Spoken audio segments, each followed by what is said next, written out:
Welcome to the Tuesday, August 20th, 2024 regular meeting of the Ann Arbor Planning Commission. For detailed information on meeting procedures, please review the full printed meeting agenda provided. Ms. Kelly, will you please call the roll?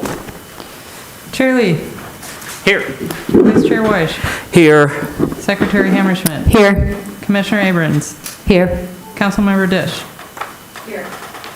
Here. Commissioner Mills. Here. Commissioner Weatherby. Here. Commissioner Adams. Here. Commissioner Norton. Here. You have a quorum. Thank you. May I have a motion to approve the agenda? Motion by Commissioner Mills, seconded by Commissioner Weatherby. All those in favor, please say aye. Aye. Any opposed? Seeing none. Motion carries. May I have a motion to approve the minutes of the July 17th, 2024, moved by Commissioner Mills and seconded by, Commissioner Weatherby. Thank you. All those, any discussion of the minutes? All those in favor of the motion, please say aye. Aye. Any opposed? Seeing none, the motion carries. Next up are reports of the Planning Commission and written communication. We will start with Councilmember Dish. Thank you. So I'm happy to tell you that last night Council passed the Owl Creek rezoning and site plan. Our request to change the minimum vote threshold from 6 to 5 for something to move forward as approved by the Planning Commission advanced to second reading, and I think there was strong support for making that change. I will forewarn you that you may be receiving a direction from Council to revisit the home occupations ordinance and provide more flexibility.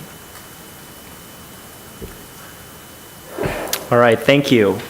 Going to Ms. Kelly, manager report. Yes, thank you. I have a couple of updates on the comprehensive plan. There was at the City Council working session on August 12th a presentation from Manager Leonard, and there is a recording online for interested planning commissioners if you would like to see that. A meeting in a box, sort of portable engagement opportunity related to the comprehensive plan was shared with organizations across the city, including places of worship, neighborhood associations, business associations, and similar, as well as our email subscribers for the comp plan and for planning services. There are a couple of upcoming engagement activities related to the plan. One is the Green Fair on September 20th, and there will be a joint workshop with the Downtown Development Authority on October 23rd. Councilmember Dish just mentioned the home occupation, and I wanted to share via Manager Leonard some recent research that was compiled on new housing units which received certificates of occupancy in 2022 and 2023. In 2022, 714 new units received certificates of occupancy, and in 2023, 506 new units received certificates of occupancy. And that is further broken down. For example, in 2023, 3 of those were ADUs, 466 were market rate apartments, 20 were condos, 17 were detached homes. Thank you. Do other commissioner officers or committee liaison have anything to report? ORC. Okay, moving forward, written communications are included in today's packet. Thank you. We're going to move on to public comment. This is an opportunity for individuals to speak up to 3 minutes on issues that are not listed as a public hearing. We'll first hear from those present, then remote participants. To speak remotely, please press *9 if on the phone, or use the raise hand feature in Zoom for phone access. Please call 877-853-5247 and enter meeting ID 977-6634-1226. City staff will identify callers by the last 3 digits of the phone number or by name if available. You'll hear an automated announcement when it's your turn to speak. Please move to a quiet area and mute any background noise. For all participants, please state your name and address at the beginning of your comments. Is there anyone present that would like to speak at this time?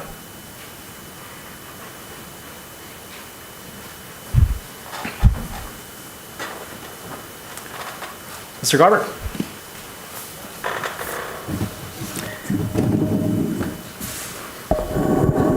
Thank you, Chair Lee. Ken Garber, 28 Haverhill Court. Bear with me, this is not going to be an easy one. For years, I've come here to speak to try to keep fossil fuels out of new construction with a kind of demented persistence. 32 separate petitions. For the majority of developers who don't see climate change as their problem and who insist on gas, I grieve for the climate, but I move on. But there's one that I just can't let go, and that's the Lockwood Senior Living Project on Ellsworth that was approved by council in 2021. Lockwood promised an electrically heated building pending MSHDA approval, except for a commercial kitchen. This was in a letter to city 5 days before the council vote, but the building actually ended up with gas boilers for heat.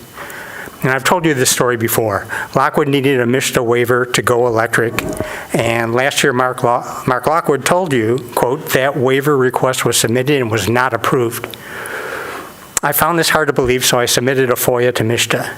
The documents show that yes, Lockwood asked for a waiver, but MSHDA did not deny the request. Of the 100 pages of emails and other documents that I received, not one said not to use gas. I'm sorry, not one said it had to use gas. Instead, and quite the contrary, several indicated they'd be more than willing to grant that waiver. MSHDA's chief architect wanted more information about the city's wishes for this project and indicated she'd waive that requirement and if she got it, the right information, and keep the project moving. Lockwood never followed up that I can see. So yes, the waiver was not approved, but it wasn't denied either. No final decision was made. Lockwood just dropped it. MSHDA later expressed surprise that the building didn't go electric, to which Mr. Lockwood replied, Ann Arbor did initially want the all-electric, but they acquiesced to the MSHDA design standards and permitted gas heat and water. So Mr. Lockwood told you that the gas heat was MSHDA's fault, and he told MSHDA that it was the city's fault. This duplicity is why I can't let this whole thing drop. Now the Lockwood team is here with a new PUD proposal. The MSHDA rules, which were designed to protect tenants from high electric bills, have since been dropped. Now, this may not be the right time and place, but I'd really like to hear Lockwood's view of what happened on Ellsworth. Maybe I've got it all wrong. If so, great. I'll admit that this is a misunderstanding, and I'll gladly move on. But that's not what I'm seeing now. So, thank you. Thank you, Mr. Garber. Is there anyone else present that would like to address the commission at this time?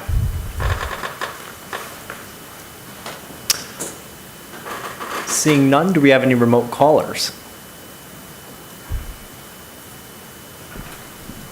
There are no hands raised at this time, Mr. Chair. Okay, I'll give it just another few more moments.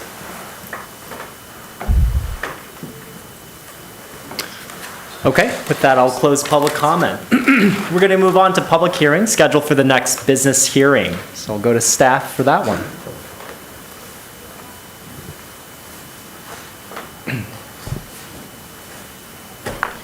For the Planning Commission meeting on September 4th, 2024, and I would just like to note that that will be on a Wednesday because of the Labor Day holiday.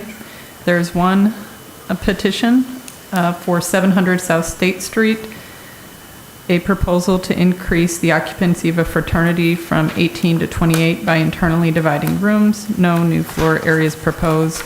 Zoned R2B, two-family dwelling. This is a special exception use. Thank you.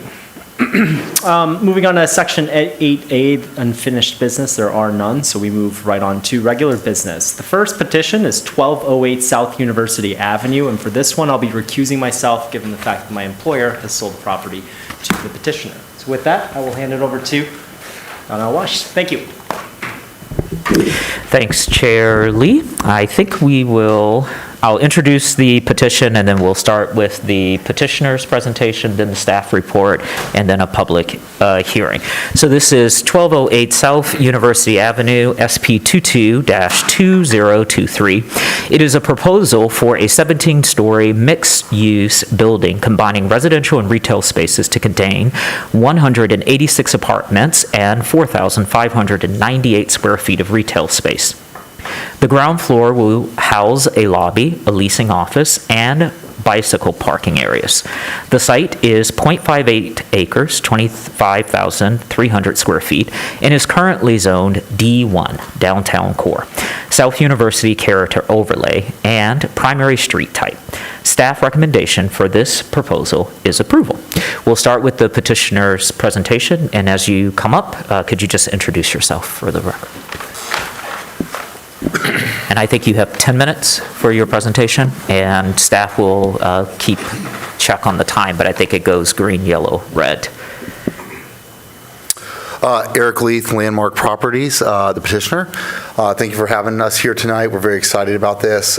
Very briefly about us, we are a national housing company that's vertically integrated, meaning we're both our own general contractor and our own property manager. We're also, generally speaking, long-term holders of our assets. This will actually be our third development project in Ann Arbor. The one on the screen is the Standard, which is the first one we did. Time out, they can't see on the screen. Oh, I'm sorry.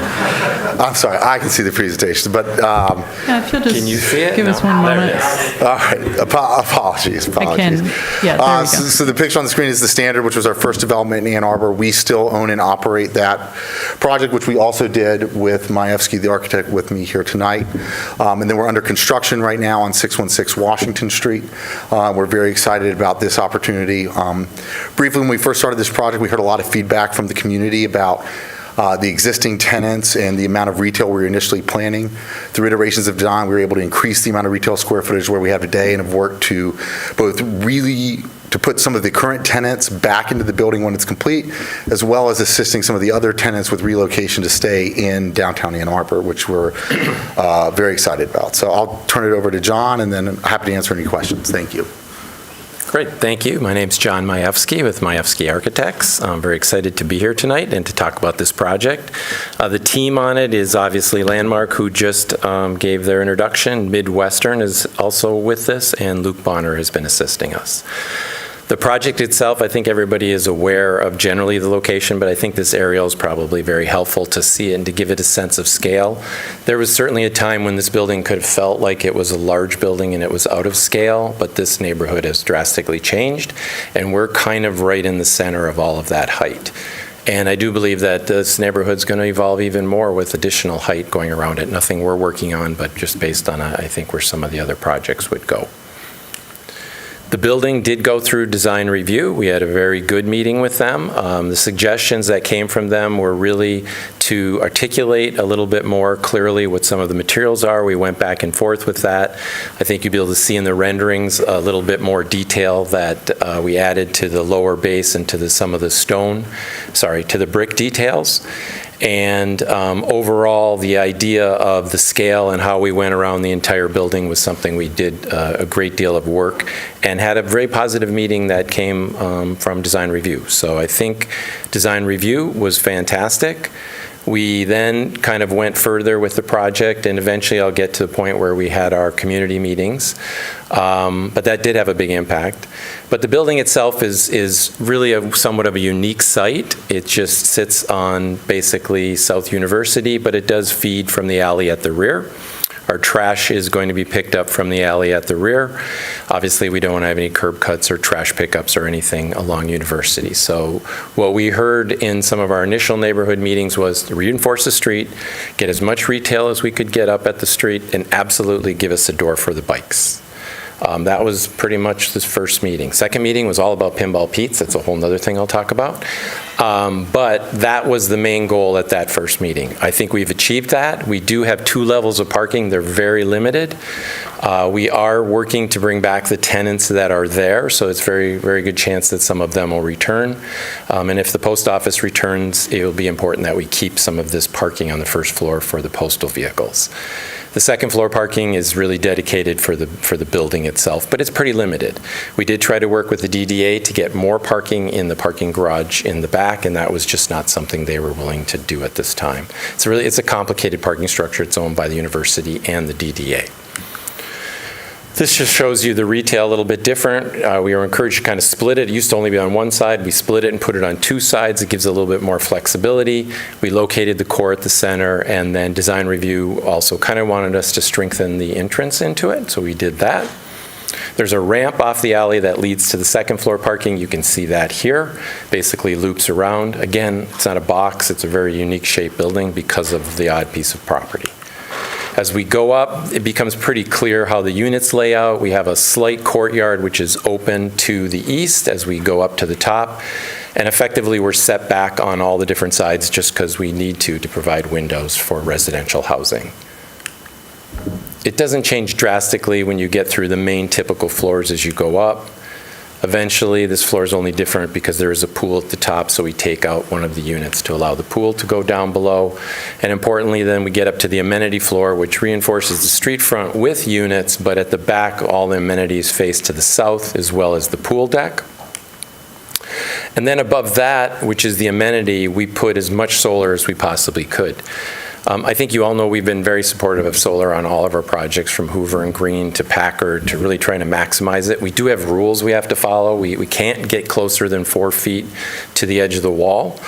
And that's even kind of pushing it for the fact that somebody's got to work up on the top of this. But this area that you do see with all those solar panels, kind of that gridded area, is lifted up on a frame so that we could put our mechanical units, which you can see in that little section down in the lower hand corner below, and then the solar panels sit on basically a trellis up above.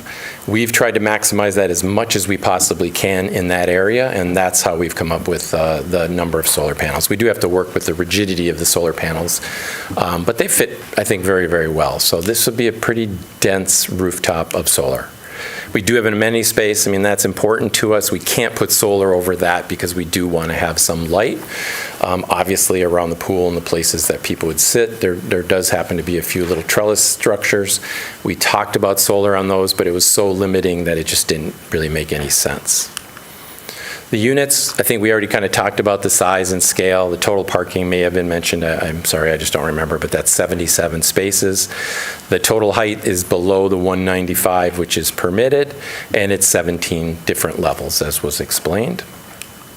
It was, and I know during the Plan Commission meetings, it was important that we talked about the FAR, so I just wanted to emphasize that the total FAR for the project ended up being 1,283 square feet. So if you guys remember when you were trying to maximize FAR in discussions, that did a pretty good job. I mean, I think we achieved kind of what you had talked about. It's a different way to talk to a planning commission where I'm actually trying to tell you we achieved extra FAR, but that was your goal.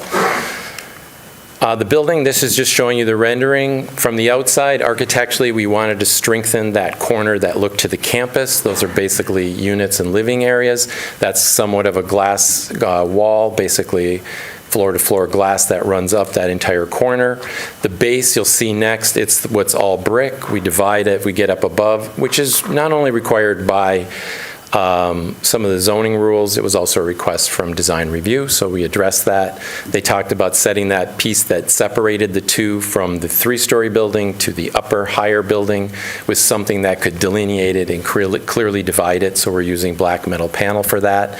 And then as we go up, you can see the lighter shades of gray, and then you see the red brick color that wraps around the rest of the building. The top of the building on the back, south, east, and west, you can see a little bit of a lantern up there. Those are the amenity spaces, so that top area should glow a little bit at night. This gets you a little closer to the street level. We did try to strengthen that entrance into the building, but still give some entry to each of the different retail spaces so you can see how they're divided and have a metal panel that wraps around it. The brick is pretty much something that I don't think would be out of character with what you'd see in Ann Arbor, and we tried to strengthen that with a few vertical elements and a little bit of a brick detail. As you go to the sides, it breaks up and it becomes metal panel. One of those happens to be where the bikes are, the other happens to be a retail area, so that would transition if anything ever is built next to us on either side.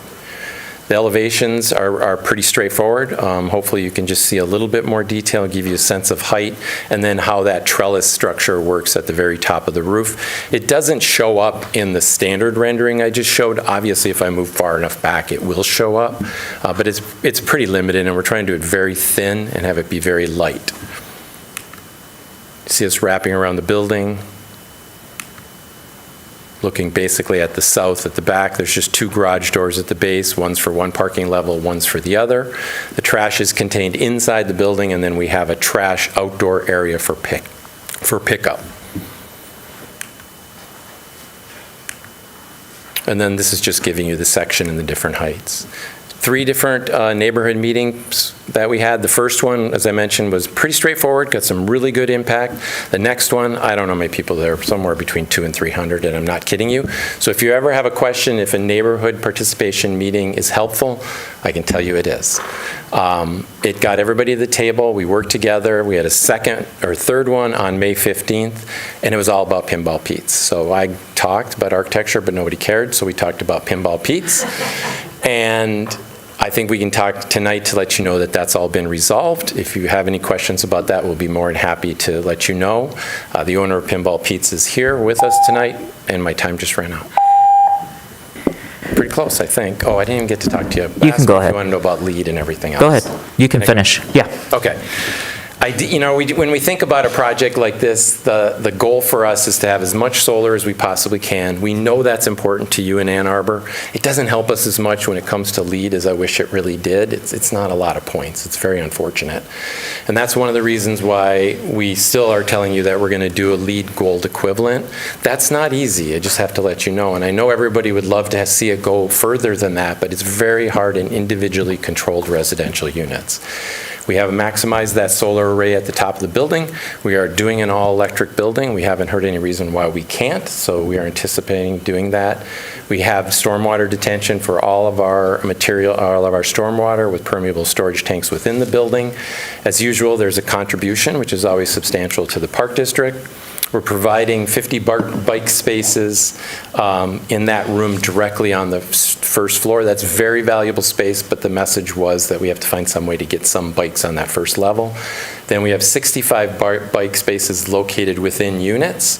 And the reason for that is there are some people that will put their bikes where those 50 are stored, and there's some people who will never put their bikes down there, and they will take them up to their rooms. So we embrace that. So there'll probably be a lot more than 65 bike spaces up above.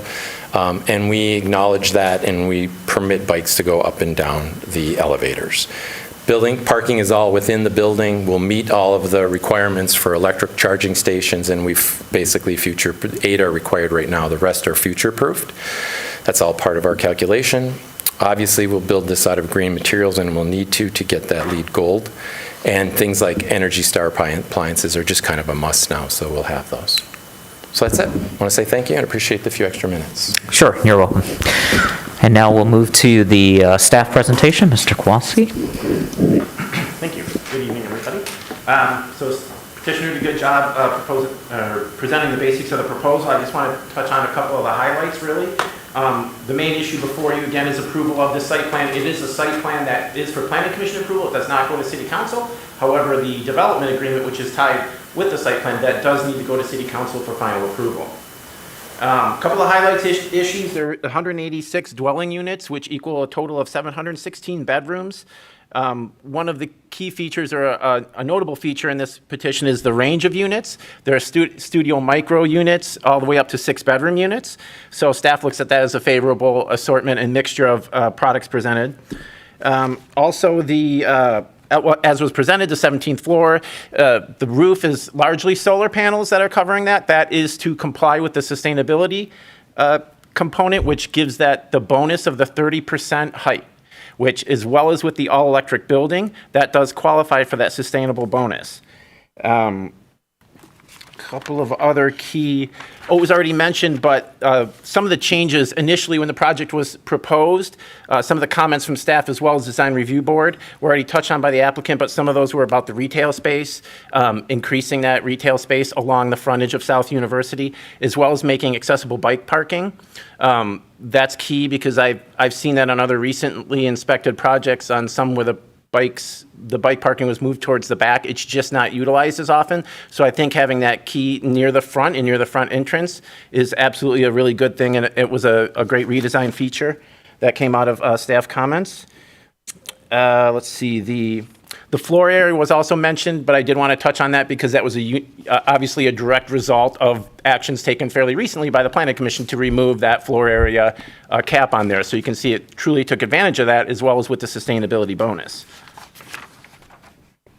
Of course, there are no natural features on the site, so, but the only regarding natural features, stormwater, it is proposed to be infiltrated now. There's going to be basins in the lower level that are proposed to be infiltration basins. I suppose once they get there, they could not do complete soil testing, of course, because there's a building there. So if for whatever reason it doesn't infiltrate, they'll have to accommodate that in their stormwater system. But based on similar soil samples of land around there, it should be able to be infiltrated. And, the development agreement, I did want to touch on that. It's required, of course, for the voluntary parks contribution, which they've agreed to provide, as well as the rear access area. It's not a public alley, it's more of kind of a public drive, but obviously the proposal utilizes that area for access for solid waste as well as vehicular access for the parking. And the city encouraged that. That's what we want. So, however, the development agreement has not been finalized in that area yet. The majority of the development agreement is complete. And as I said, really the only requirement to have that development agreement is the parks contribution, as well as making sure these easements are in place. And the last one, you will notice in the motion that there are some conditions that came out of a later review from our solid waste coordinator. I have indications that there won't be an issue to address, though. However, we just don't have that confirmation yet at this time. So we're just adding those as conditions.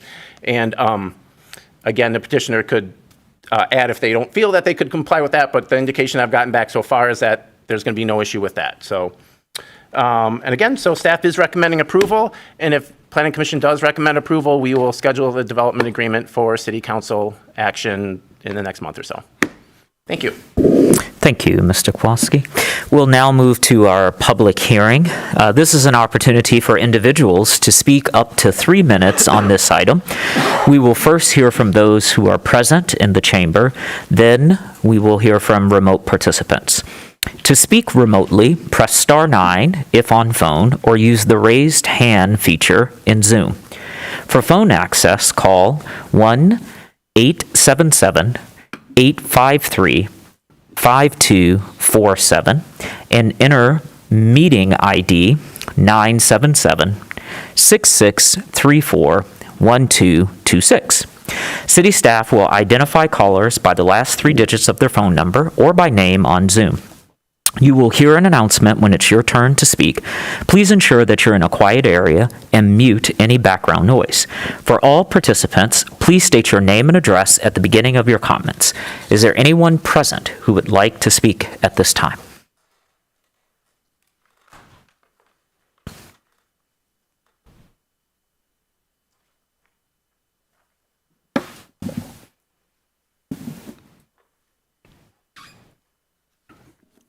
Thank you, Commissioner White.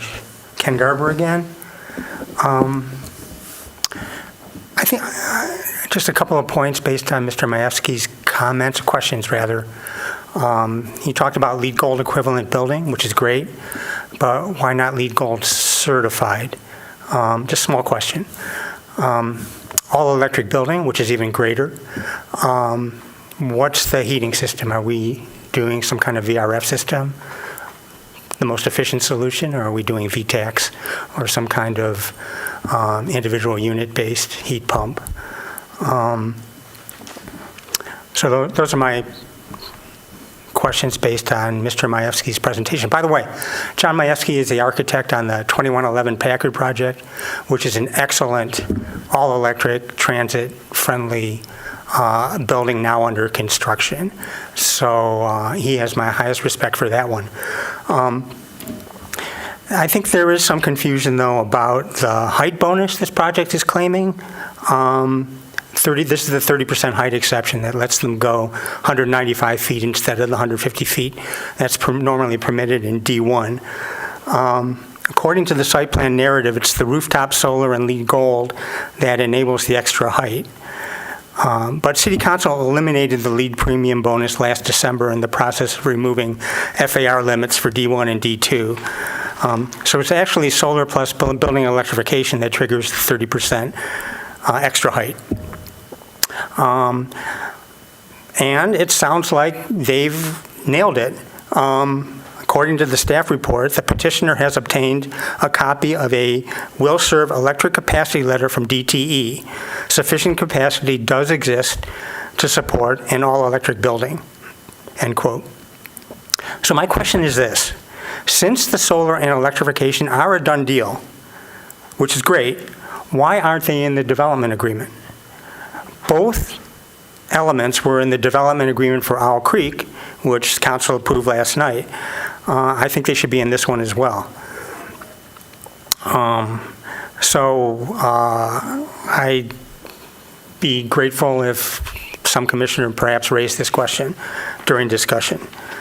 Otherwise, no further comment. Thank you. Thank you, Mr. Garber.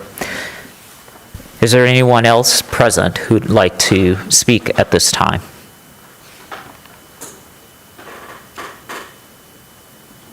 Seeing none, is there anyone on Zoom who would like to address the commission? There are no hands raised at this time.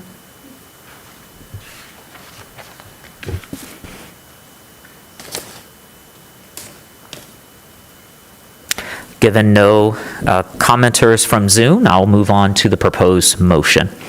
The Ann Arbor City Planning Commission approves the 1208 South University Site Plan Version 4 dated July 30th, 2024, and recommends approval of the development agreement conditioned upon comments from Public Works dated 8/12/2024 being addressed. Number one, proposed bollards west of the private property line shall be placed entirely on the subject property.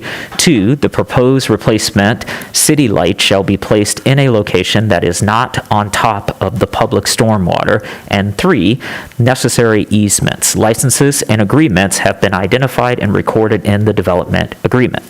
Moved by Commissioner Mills, seconded by Commissioner Dish. We are now in discussion. Who would like to kick us off? Commissioner Mills. Just getting nods. Great, thank you. Thank you for this. It's also really good to see what a zoning change can lead to. I appreciate identifying what is the FAR now. I also really appreciate the recognition that you can build to the property lines, but you're future-proofing it, thinking about the usability of those bedrooms in the future. And so that's also a recognition that if you don't have the whole block, right, it doesn't mean that you're kind of maxing out the site. As a cyclist, I appreciate where the bike room is, and also a pedestrian along South U, thinking about what the sidewalk could look like. So I think there's a whole lot in this that I like. I also like that it's relatively simple. Like this is what our code gets us in this area. The question that I had was the last question that Mr. Garber raised, which is, in order to achieve this project that we're seeing here, it requires the electrification and it requires the solar. And so the solar panels are shown on the site plan, and so that's anticipated, but electrification usually isn't. So what's the teeth? How does that work? Especially because without that, this project is not, my understanding, could not be built to this height. Correct.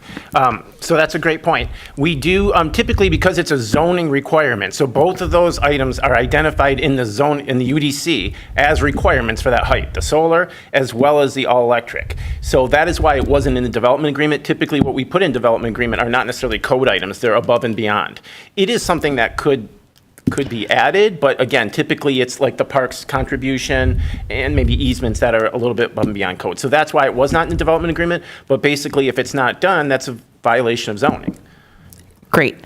so long as that's clear, like, I'm cool with that, and I don't think that we need a development agreement specifically for that. I also think this is a great example of pointing out where something is required, because that's what the code says it shall include, and that's the case in this, versus where we hope that it has this, but there's nothing we might be told that it has this, but there's nothing necessarily because of the code or because of the development agreement holding them to that. Correct. This is a requirement of the zoning. Yeah. I'm excited about what our zoning code gets us here. And I think that this certainly, obviously meets the code. It also, I think, meets a lot of goals for the city. So I'm excited to see this go forward. Thank you, Commissioner Mills. Commissioner Dish. I share all of that enthusiasm. And I interpreted the staff report to be clear on the point about why we wouldn't put solar and electrification in the development agreement. And I had my finger on the quote a moment ago. It said that they are using the zoning option of the height exception, which is available when a sustainable component is provided and complete electrification is achieved. So that is a stronger statement than a development agreement is, because a development agreement can be broken. It's not normal to do that, but it can be broken. But a feature of the zoning code, will take their 30 extra feet away if they don't do it. I don't know how we would do that, but we would do that. Just kidding. So the question that I wanted to raise was, yes. So how do you know yet how all of the electrification of the heating will be accomplished? Yeah, I can just clarify. They are VFR heat pumps, so everything will be done through that. So it's exactly what the earlier gentleman had requested. And just to also clarify, the LEED Gold equivalent doesn't mean we're going to do something different. It just means we're leaving the door open, which we've always done, to potentially do something like green globes, which has an equivalent to LEED Gold. It's just a little bit different system, and you get more recognition for something like solar. I will tell you, my gut feeling is this is just going to be LEED Gold. That's kind of the point system we're working under. Super, thank you.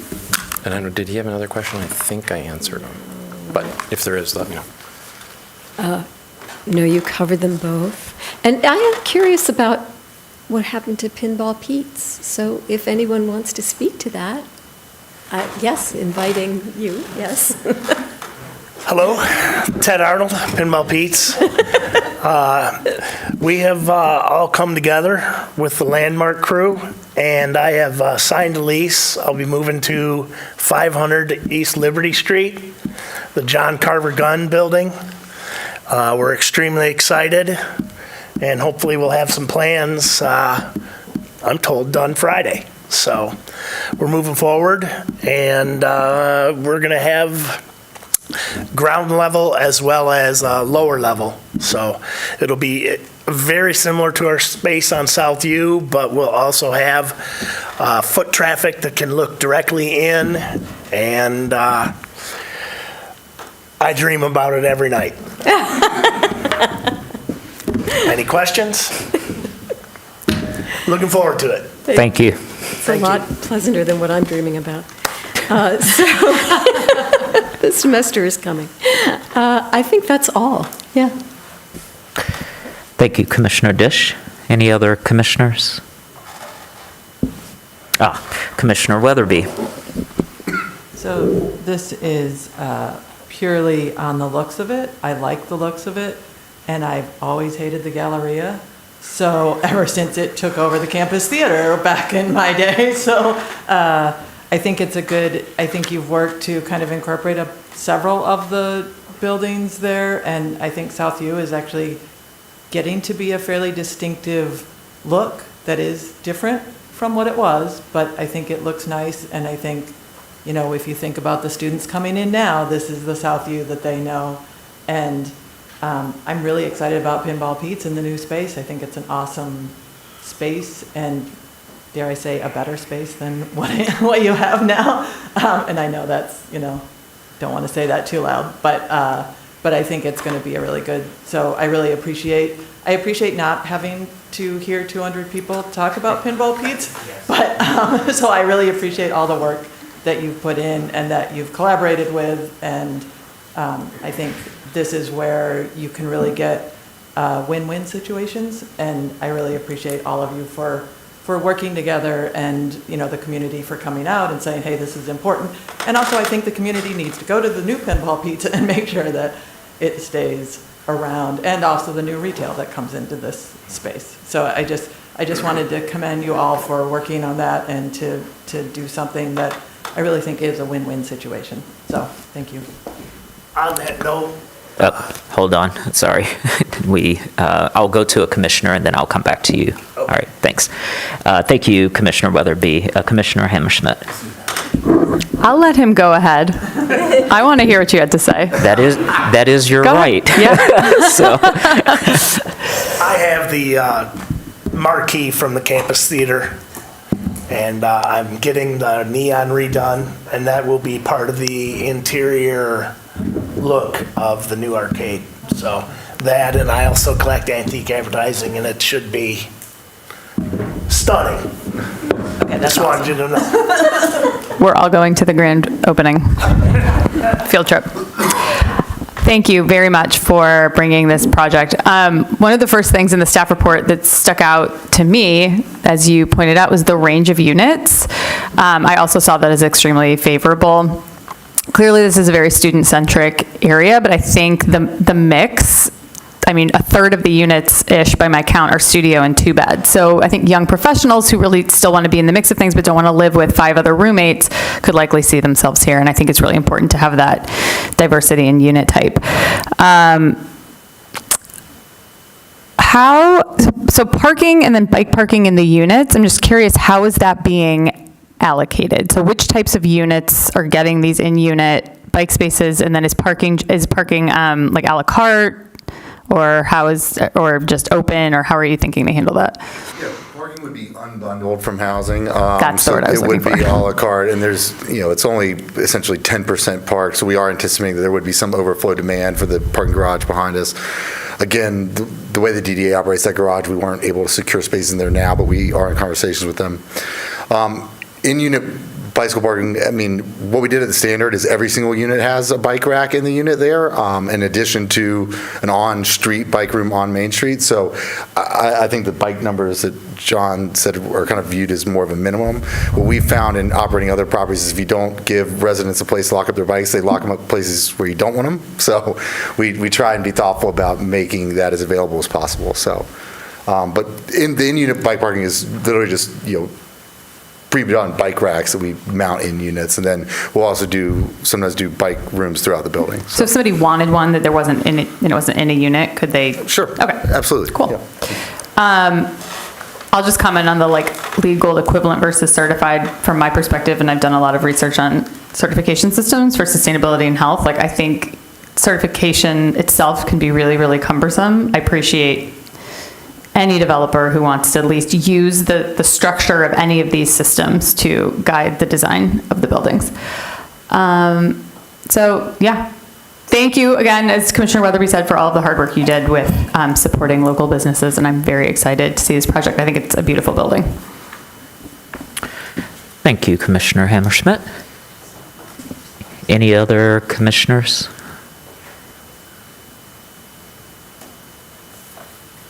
All right, for my part, I had one question. If you can come back up and maybe go to slide 6, where you have the retail color coordination. And then I just have a question about how you plan to address packages and deliveries. Because you have your package room here facing Southview as opposed to in the rear. And then I know you're not adding a curb cut, so this drawn-in street is what is there today. So does that mean that the DDA parking that is there is going to remain?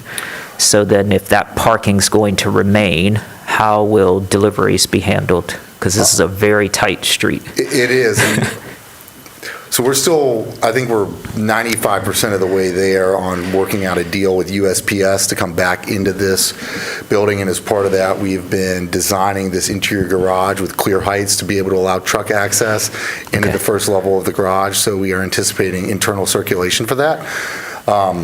So how will... Obviously can't control every delivery driver. Right, because you've got Uber, you've got DoorDash, you've got Amazon, and so, I mean, this is a very, very tight street with this, because I think it's just across the street and at the corner where there is housing existing, and then there's an empty lot, which I know they use between the empty lot and the Jimmy John's to sort of stage things, but if the package room is going to face Southview, the truck is going to stop on Southview, and then it's going to block traffic.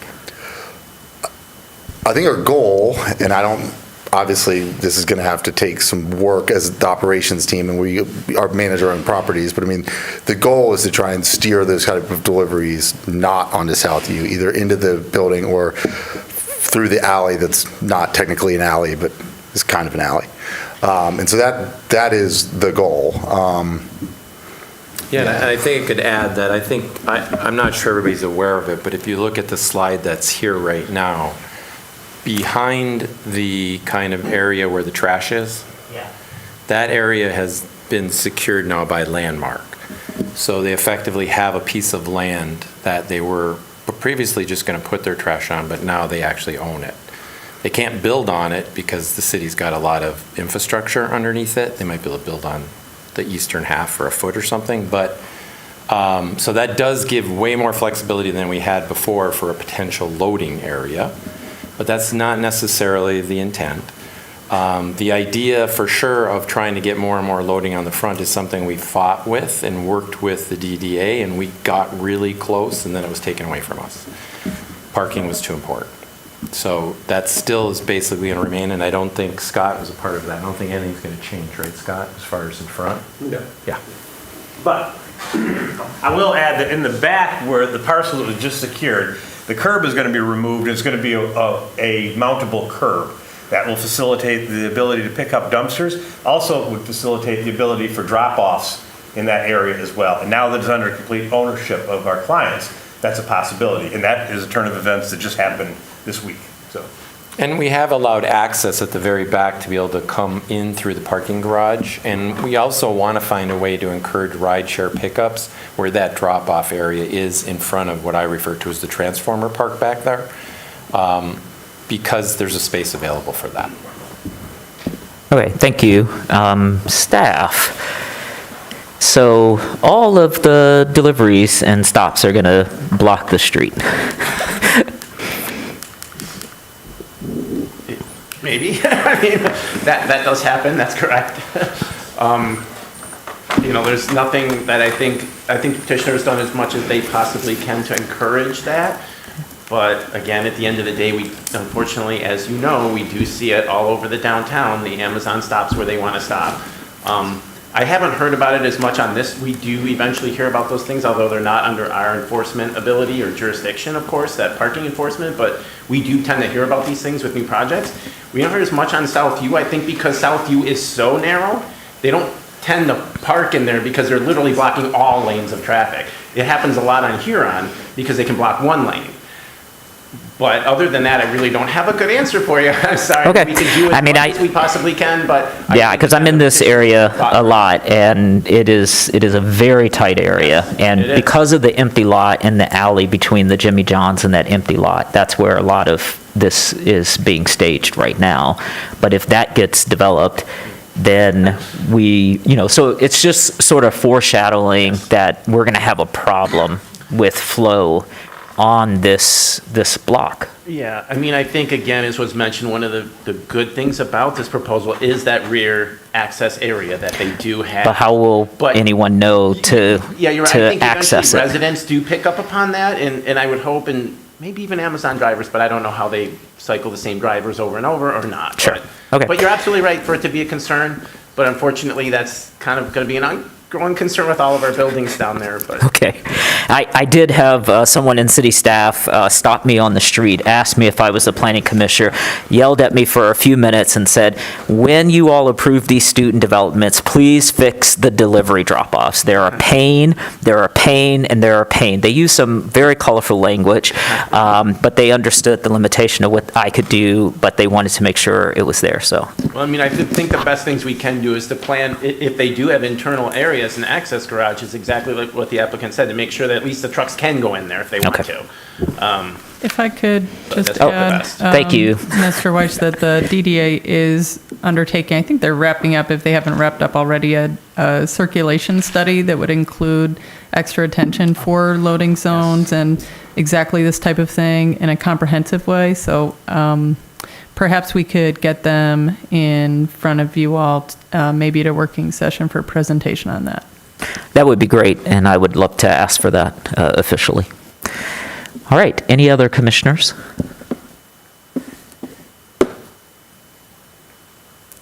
Seeing none, can we move to a roll call vote?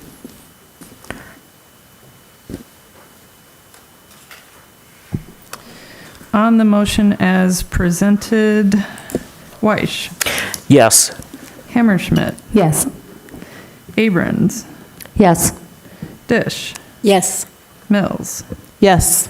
Weatherby, Yes. Adams, Yes. Norton. Yes. That motion carries. Thank you. Thank you very much. We'll take just a brief moment while we retrieve Chair Lee.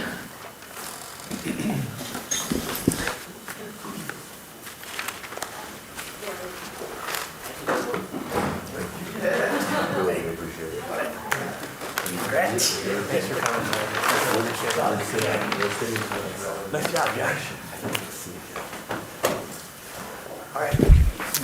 Okay. All right. Okay. Great. We're going to keep moving. We're going to move on to other business. I'm going to introduce a petition. This is the 338 South Ashley SEU special use exception use extension. This is a request to extend the existing special exception use for a medical marijuana provisioning center at 338 South Ashley, which is set to lapse on November 11th, 2024. If approved, the SEU extension will expire November 11th of 2025, and the staff recommendation is approval. We will start first with petitioner presentation. I'm looking for Ben Curtis, Andrew Curtis, and Hunter Weeks.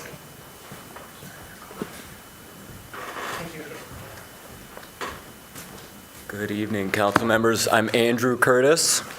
I, along with my brother Ben Curtis, own the property at 338 South Ashley Street. We manage several other buildings in the downtown area, in the Main Street and Liberty corridor, housing such institutions as the Pretzel Bell Restaurant, Cherry Republic, Kilwin's Chocolates, the Nightcap, and Lo-Fi Bars, to name a few. Our management company has always been invested in the upkeep, growth, and development of downtown Ann Arbor. The 338 South Ashley property has been under this special exemption use since 2016, and we've continued to have a good relationship with other businesses and neighbors on the block. The original dispensary operators sold their business to a national chain, I believe located in Boston, Massachusetts, in or around 2019. It is our understanding that that national chain did not want to compete with its other Michigan dispensaries, so they closed the 338 South Ashley location in November of 2022. The business still had about a year and a half left on its lease, and they continued to maintain the property and to pay rent up until March of this year. At that time, we were at a crossroads of what we wanted to do with the property. We were approached by other developers who were interested in purchasing that property, but we have ultimately decided that we do not wish to sell it, and we recognize that we had a very unique and special location there at 338 for its use, and we're petitioning to extend that use tonight. We decided to search for a quality tenant who would take over that use and continue its use as it has been since 2016. All of our tenants downtown are Michigan businesses. We've always had a special spot in our hearts for local business operators, and we feel that local business operators have take a little bit more care of their property, their surroundings, their employees, their communities, and their neighborhoods. So we wanted to find someone who was local to Ann Arbor, who would have the same vision that we do for our downtown. We do expect, and I'd like to introduce you to our tenant in a moment, Mr. Hunter Weeks, and I'd like to give him the opportunity to talk for a couple of minutes. We do expect to have our operations up and running prior to November of this year, but barring any type of delays or unforeseen at the state level or city level, we're petitioning for this extension to give ourselves a little bit of breathing room. We believe that Mr. Weeks would be an ideal tenant for us. We have signed a lease with him. We've invested a lot of time and energy together. He has invested some real money into this venture. And with that, if there are any questions, I'd be happy to answer any questions. If not, I'd like to turn it over to Mr. Weeks. Yes, please. Go ahead.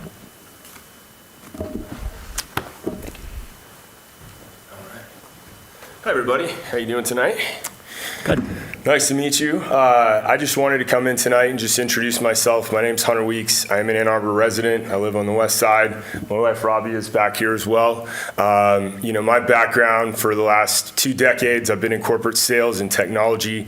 I've worked in advertising sales, most recently working with a large publicly traded software company selling to global organizations here in Michigan like General Motors, Rocket, Ford Bronco, Dow Chemical, and others.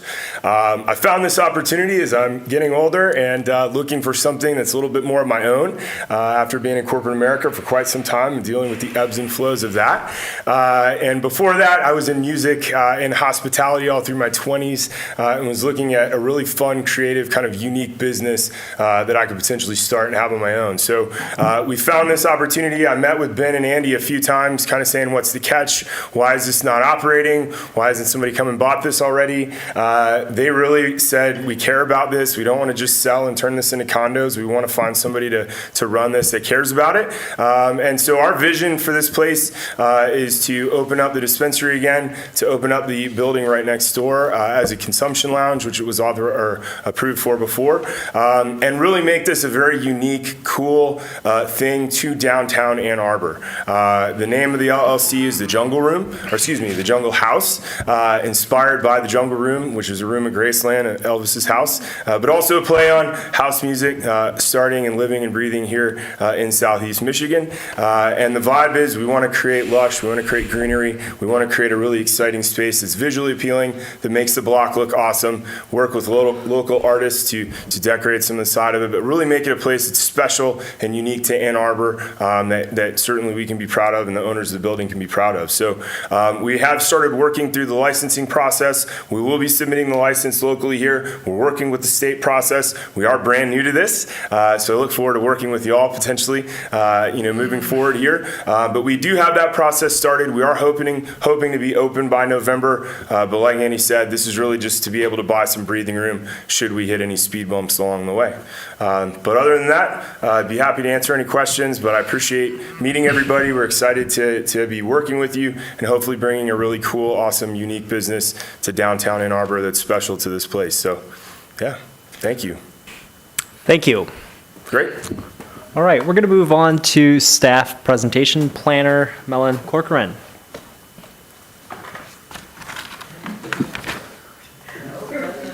Okay,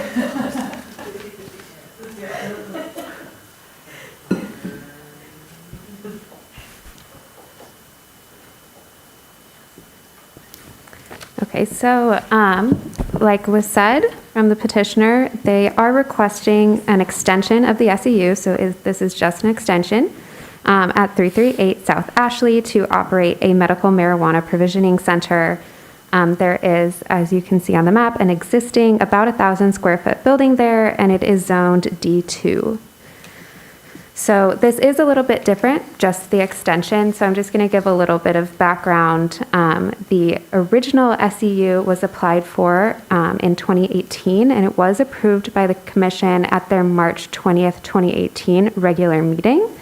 At the time, staff recommended approval, finding that the proposed use as a marijuana provisioning center is consistent with the district, would not adversely impact traffic, pedestrians, bicyclists, circulation, or the road intersections based on the location, and then the operations of the facility would not have an adverse impact on the neighboring properties.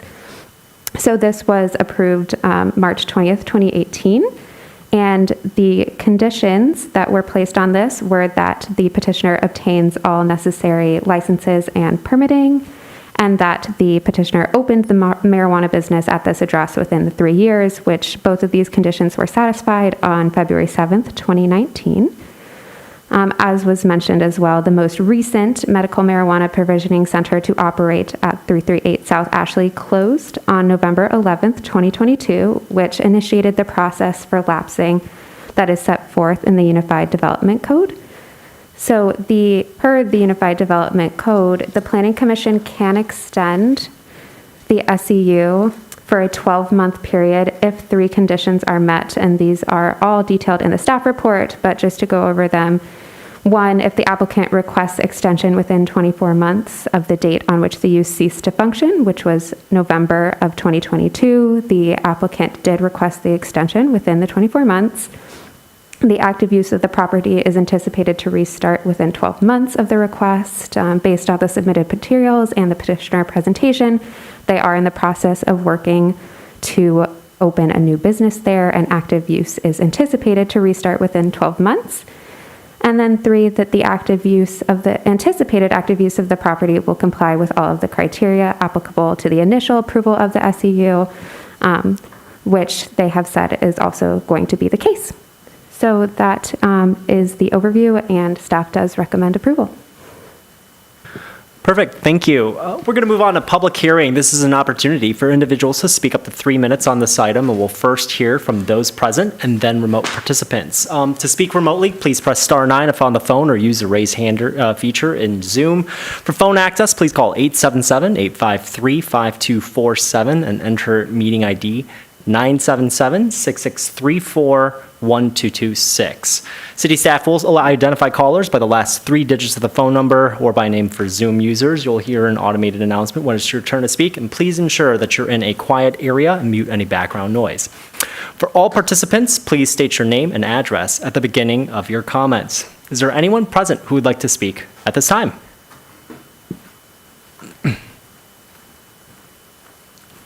Good evening, everyone. Hello. My name is James Woods. I lived at the 300 block of Ashley. I met the Curtises about 15 years ago while working downtown Ann Arbor, and I'm just basically here to support this petition. And that's all I have to say. Thank you. Thank you. Is there anyone else present that would like to address the commission at this time?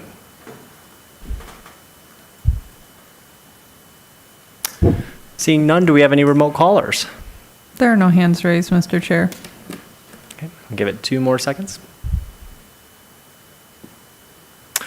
Okay, with that, I will close public hearing. So with that, I'm going to read the proposed motion, which is that the Ann Arbor City Planning Commission, after hearing all interested persons and reviewing all relevant information, extends the permissible lapsed special exception use period by 1 year to end on November 11th, 2025 for a medical marijuana provisioning center / marijuana retailer at 338 South Ashley Street. Moved by Commissioner Mills, seconded by Commissioner Weich.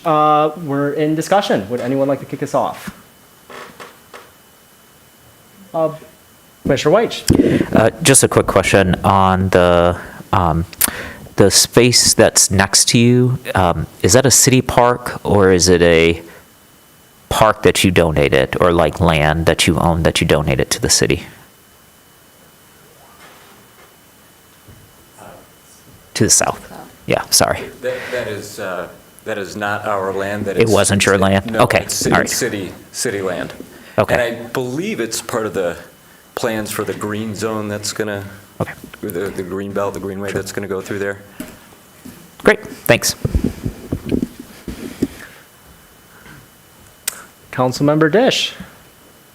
Yeah, so just two questions. So I think this must be obvious, but the license that was for the previous business, you still have it and it's still valid? Yes, okay, good. And I remember us approving the consumption lounge a couple years ago, and we thought that was so cool. So We still have to go through our business licensing process with the state. you can come up, yeah. Yeah, come up to the mic. Thank you. Actually, the people online can't hear you if you don't, so please do it. The special exemption license that is with the building is still active, right? But what we're going to have to do as the new business owners owning the cannabis business in there is that we have to reapply through the city of Ann Arbor, and then we have to go through the state licensing process. Okay. So we do have attorneys that are working with us. We're going through those processes, as we speak. So we will have to go through that. But the approval, and like you said, the approval on the consumption lounge, as we were told, that approval has expired, so we are going to have to go through that approval process again with you. But there seem to be quite a few available licenses, and so that's something we're going to, kind of tackle second. Yep. Great, okay. And then I read in the staff report, I think, that there's some issue with the floor plan that's holding up your reoccupancy permit. Is that, am I misremembering something, or? So the floor plan, so we do have a certificate of occupancy inspection scheduled for Thursday. Oh. The floor plans that we submitted are just the same floor plans that were on the existing business. Okay. So we haven't changed anything the way that it was set up and operating as of 2 years ago to make it very easy, because it is built out, pretty much fully turnkey. So we didn't change anything on any of that. And we do have that inspection set up for Thursday. So. Okay. If there is anything, I'm sure we'll get a checklist or an understanding of what needs to happen. Right, okay, Yep. it sounds like it's just, it just hasn't happened yet. Okay, that, I think that's all. Like, it's nice to keep a business there. Great. Well, thank you. Love your enthusiasm. I just wanted to clarify, so that is true, that the consumption lounge is separate, so that would be a separate process. Correct. The licenses are tied to the businesses, so they would have to go through all of the marijuana licensing processes. And then as part of opening a business, there will be the parallel processes of getting their certificate of occupancy and all that kind of stuff. So just to make sure that's clear. Yep. Thank you. Any other commissioners? Commissioner Norton. I have a question. I'm going to maybe show my ignorance and ask a question I should know the answer to, but I believe Michigan law allows recreational Correct. consumption, and this is a special exception use for medical. Is that a problem? It's a good catch. So we are going to apply for the fully recreational license. That's going to be the license that we'll apply for. And again, we're going to have to resubmit through the city of Ann Arbor. So if this needs to have an update to the special exemption with recreational, I'm not sure about that. But, the last business that was operating, I think was operating pre-recreational potentially. And so that's why it was, SEU as a medical. Yeah. So for the staff, I guess, does this mean they'll have to ask for a change to the special exception use status at some point, or are they close enough it doesn't matter? No, it's just the terminology, and the city does have different ways of looking at it than the state does, but it's just the terminology, so everything according to this SEU. It's not going to be problematic? No. Okay, thank you. That's my question. Thanks. Thank you. Any other commissioners? Commissioner Hammerschmidt. I don't have a question. I just love your enthusiasm, and I just wanted to wish you the best of luck in this in this whole endeavor. Thank you very much. Yeah, we'll have everybody come out for the grand opening. Any other commissioners? I'll just make a quick note. Pursuant to the UDC, we're looking to make sure that the special exception use is consistent with the general objectives of the city master plan or comprehensive plan. We should probably update that. Design, constructed, operated, maintained in a manner that's compatible with the existing and planned character of the general vicinity.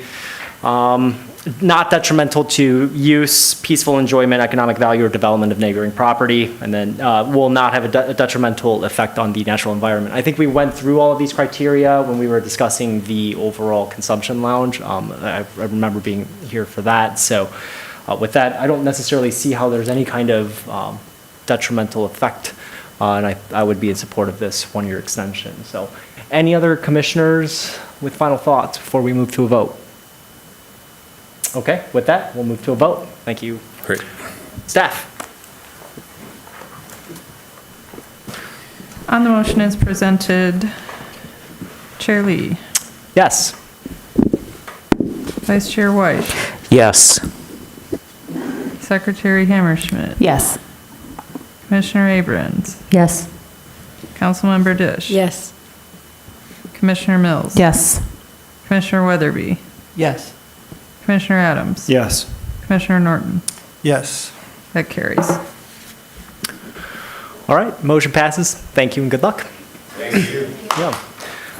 All right, we're going to move on to Section 10B. This is 3695 South State Street, PUD pre-petition conference. This is a proposal to rezone a currently vacant 1.34 acre site from O office to PUD plan unit development in Ward 4. The four-story project includes 66 total affordable units, 43 one-bedrooms, and 23 two-bedrooms at the 60% of AMI area median income. With that, we are going to move to petitioner presentation. I believe we have Lockwood Companies with us. I'll give you a quick second as you pull up your presentation. So. Evening, folks. Sorry, I'm trying to find my presentation on here. All good. Okay. Got it. That worked. Perfect.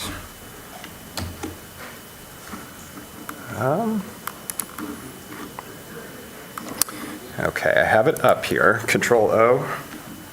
L. Perfect. All right. That was nice. Yeah, smart. Well, those are some tough projects to follow too, so hopefully I can keep your guys' attention here.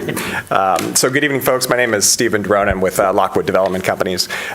Here tonight to talk to you about a affordable housing development that we're proposing on South State Street. This is the pre-PUD portion of this, so we're mainly here to solicit your comments and feedback. So I'll go through this very quickly, but really just leave the majority of our time for discussion and any questions you have for me. So the site that we're talking about right now is currently zoned O, and this is on South State Street, 3695. And we're proposing a PUD which would allow us to continue to build residential apartments at this location, but it allows us to orient the building a little bit differently, as well as increase the unit count a little bit where we're constrained by the FAR on the site as it exists today. So what we're proposing is a single building with 66 affordable apartments in it. In terms of how this adheres to the current plans, we are, the comprehensive plan is currently being redone, so we're leaning on some of the other plans that are published by the city at this point. Fortunately, there is a South State Street corridor plan, which does discuss a lot of the objectives and desires for the location where this project is located. That corridor plan really has 5 main objectives that it covers, one of which is diverse housing. So in our slide here, I pulled a few of the recommendations and suggestions out of that plan, but it really does call for this vibrant, diverse corridor, getting away from sort of the low-density, semi-suburban nature of things and really increasing the different uses on that corridor. And then it specifically goes on to talk about the need for integrating affordable housing into any new developments in that corridor. I don't need to tell you this, but the housing needs of Ann Arbor are very strong. We pulled one of the housing needs assessment that Bowen National Research provided for the city back in 2020, which talked about just the strong need for all types of housing, affordable housing in particular, and that this need would continue to grow as the years go by. This location, while it may have a little bit of an odd location on South State Street, it does have a lot of good things going for it in terms of connectivity into the rest of the town.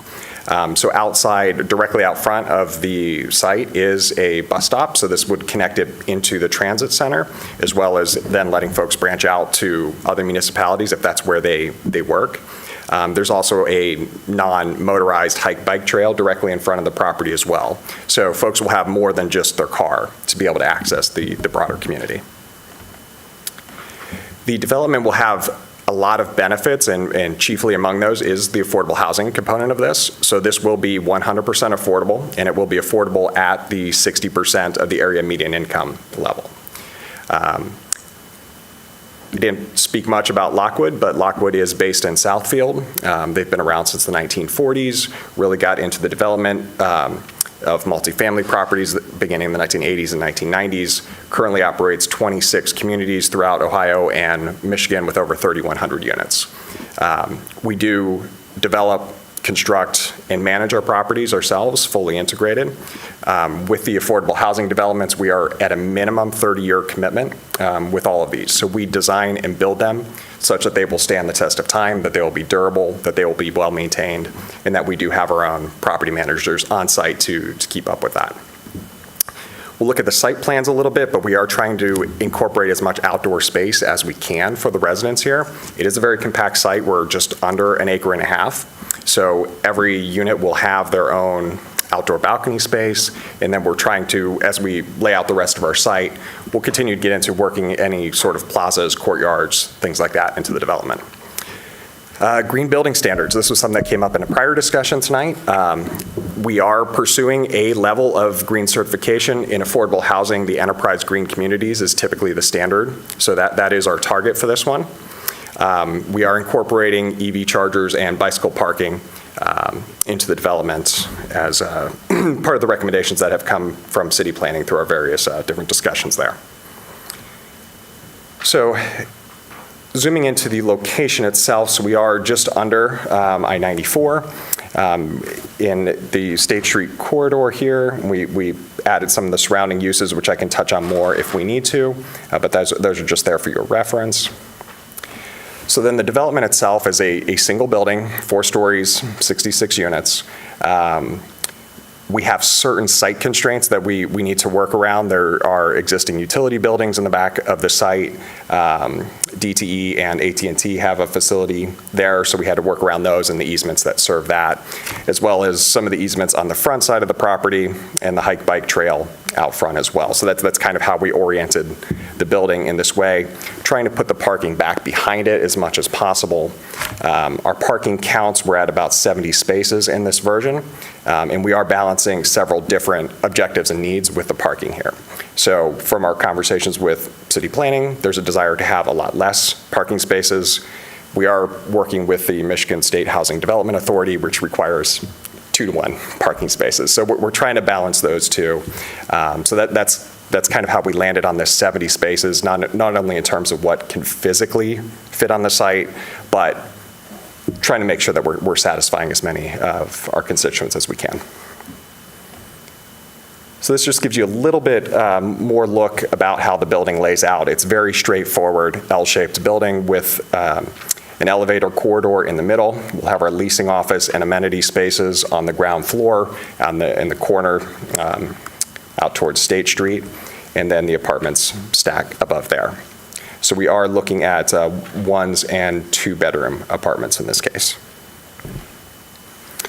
Preliminary architectural designs are here with affordable housing. We are somewhat constrained, but I think our architects did a pretty good job in terms of giving a very modern building that's going to look and feel like a lot of the market rate competitors in the area. We're trying to make this as indistinguishable as we can from a lot of the market rate developments. Our architect, Eric Mehring from Hooker de Jong, is joining us on Zoom today. He's in Grand Rapids and had a family commitment that couldn't make it tonight. Our civil engineer with Atwell is in the audience with me today. If any other questions come up for them, they'll be able to help answer those questions. So with that, I think that is the end of my presentation. I'm happy to take any questions. Thank you. We're going to move on to staff presentation, and then we'll dive right into discussion. So with that, Planner Shake. Thank you very much. As you recall, pre-petition conference is the required first step to apply for and receive approval for a new PUD zoning district or in amending an existing PUD.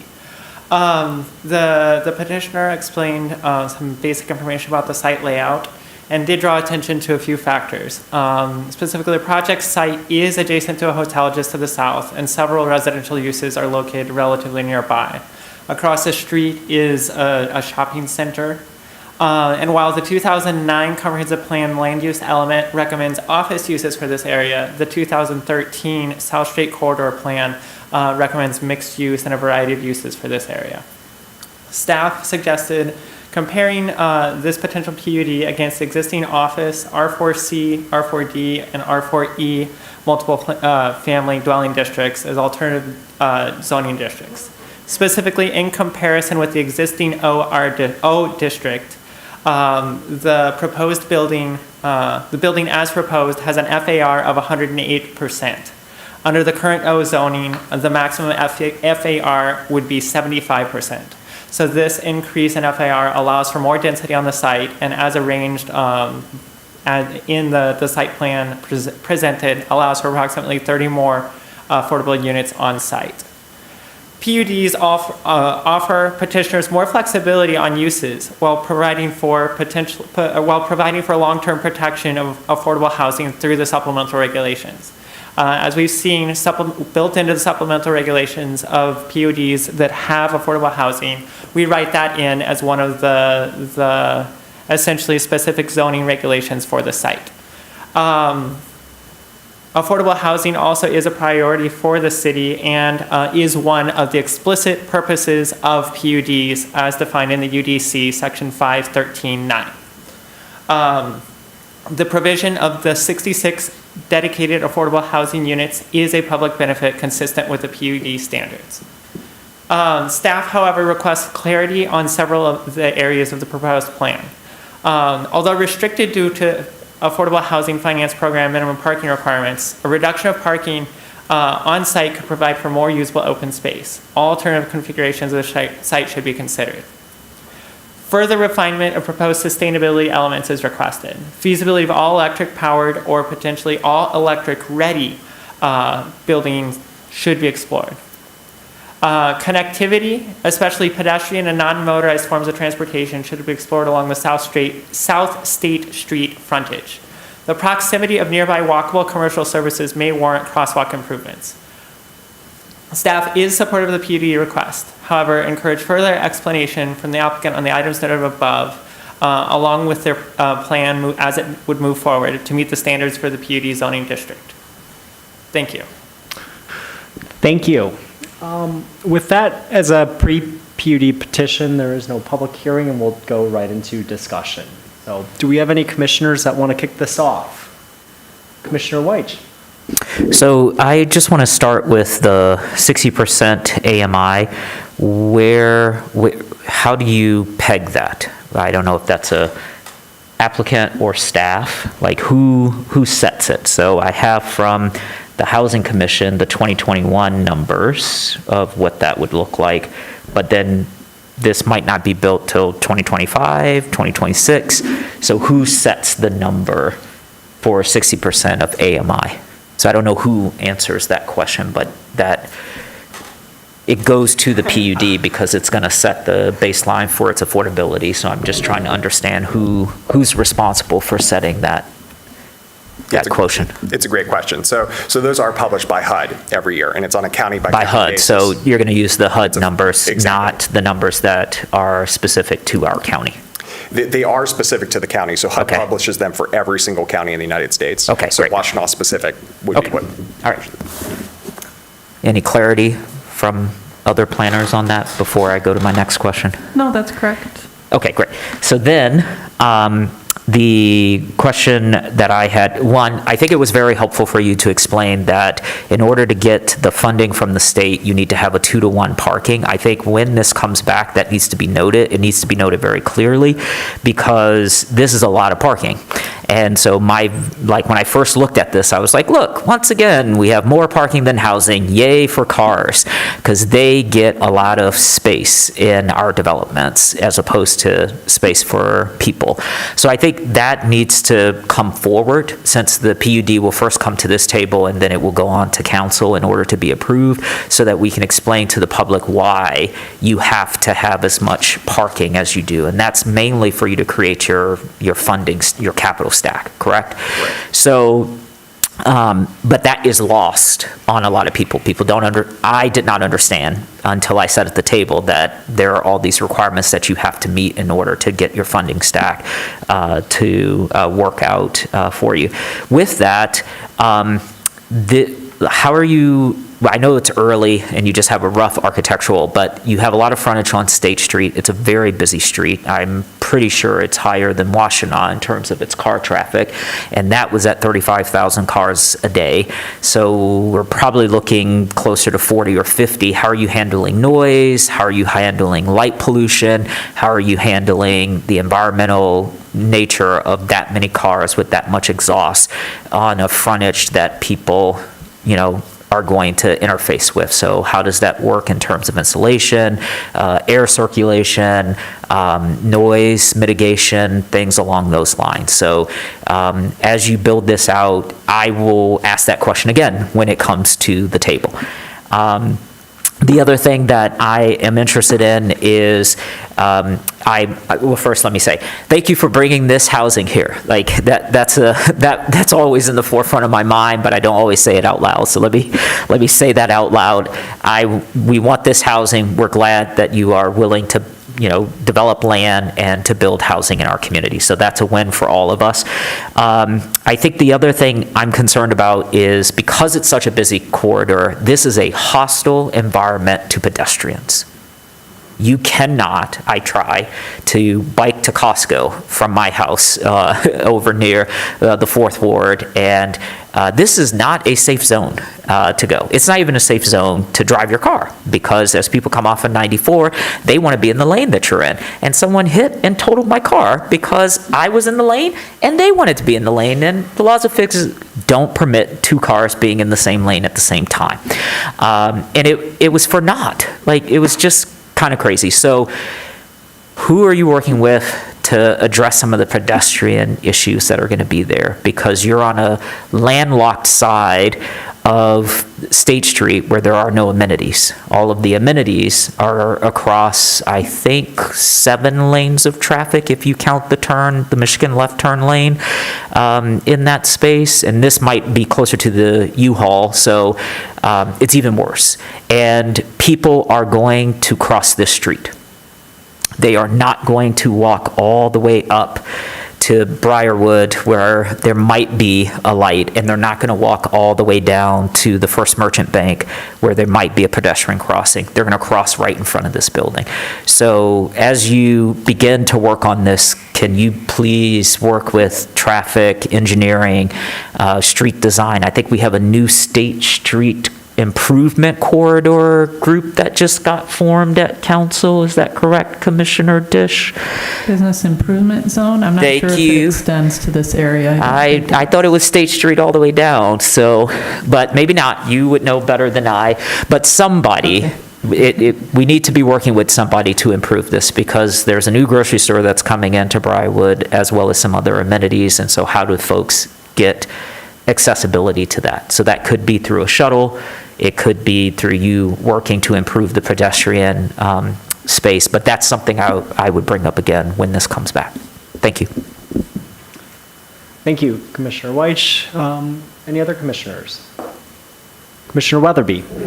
Yeah, just to piggyback on that, and I don't know if this is this is probably more of a city thing than it is a Lockwood thing, but somehow getting people safely over the highway, non-motorized or even on electric bikes, or there is a lot in this area, and I think it's a good spot for housing, and I appreciate using this sort of tiny little parcel for housing, because I think this is where we get those. We don't have to knock anything down because we can have this little parcel.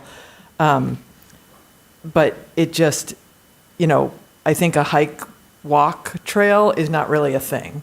Like, that's not I want a sidewalk and a safe route for people, not a hike, bike, goat trail. That's not an amenity that I'm going to say, oh, yay, we have a goat trail for this building that people can try to cross safely. So some of this is just going to be working with the city.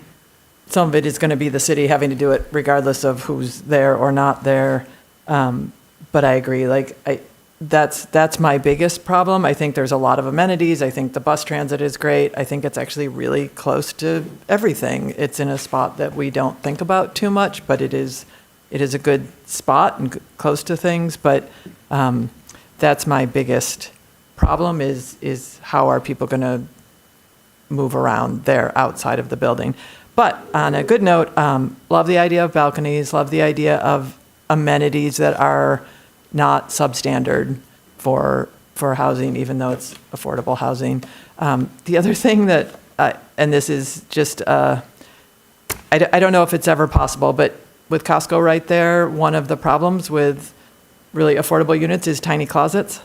And one of the good things about having a Costco right there is you can buy things for cheap, but it's a lot of things. So the idea of somehow having some storage units or closets or something that are just maybe a little bigger than you would think about normally in a smaller unit, because that's a useful feature, especially for something in this area. So. Thank you. Other commissioners with comments? Commissioner Mills.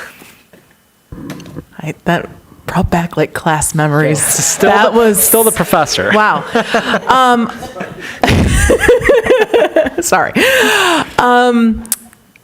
Okay, so I'm thinking, again, this is the pre-petition meeting, right? So thinking through what we would want to see in the future, right? And thinking about what those standards are. So the first thing that I'm trying to understand, and the comparison table was helpful, and I just want to make sure I'm understanding this right, is how is what you're envisioning compare to the other districts, and how is it not possible in the other districts? So if I can summarize, it's not possible in O, how it's currently zoned, because of the FAR.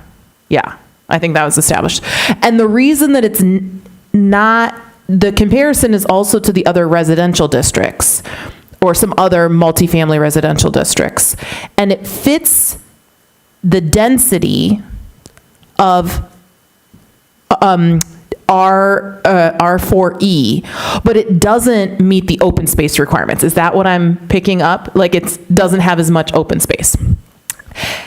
And so we have a lot, for the number of units, we would actually either R4E isn't buildable at all, or what they're anticipating is things that are taller and based, or that go up more effectively. And I think that that is true, right? So you have more open space around it for, but the actual housing is happening on a small footprint. And I think that that's actually one of my tricks. So in terms of, does it fit within any existing district? I guess not, for those couple of things. But then I have to think, is it worth it? Because part of me says maybe it needs to be more dense, right? Especially, and it's the sea of parking that makes me not comfortable among the reasons. So then you get into the next set of okay, so what are the benefits associated with this? What are the public goods of this? And because you're exceeding the underlying housing density, you're going to have to provide some amount of affordable housing anyway. So you're buying, it is 100%, but you'd be having to require some of that. From my perspective, again, everybody has, the weighing of those public benefits is tricky. And so that's why we have these pre-petitioner meetings. I could see what we don't have in a district is, again, requiring maxing out on the sustainability elements. So an all-electric building, in my mind, checks the box. Like, yes, it doesn't fit all of this, and it gets you all of those, like, it's the thing that we don't require in any other district. So for my weighing, because I'm with Commissioner Weatherby, like,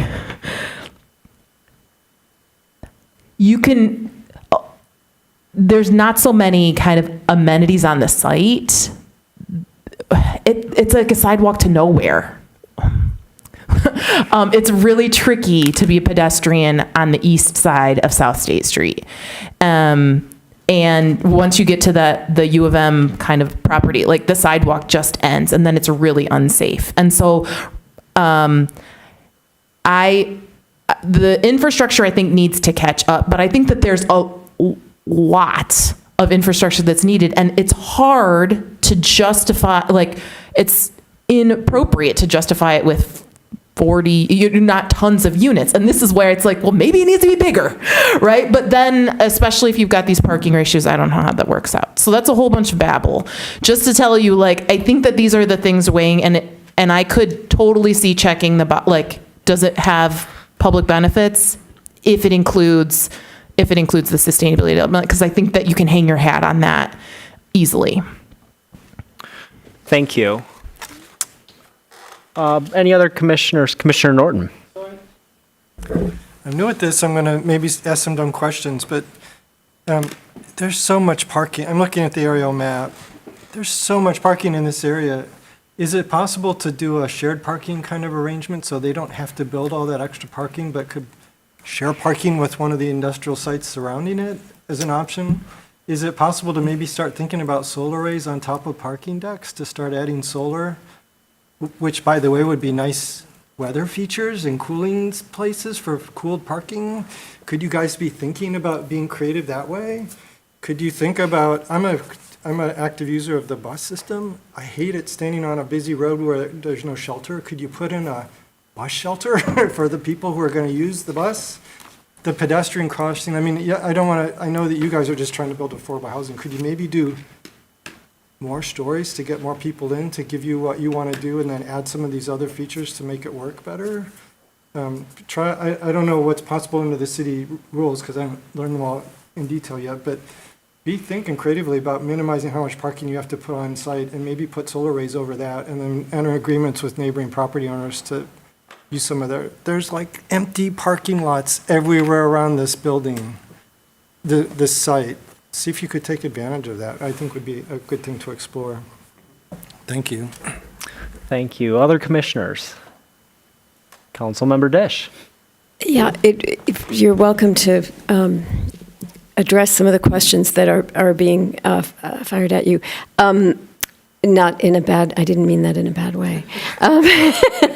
So I did want to ask you to elaborate a bit what the Enterprise Green Communities standard involves.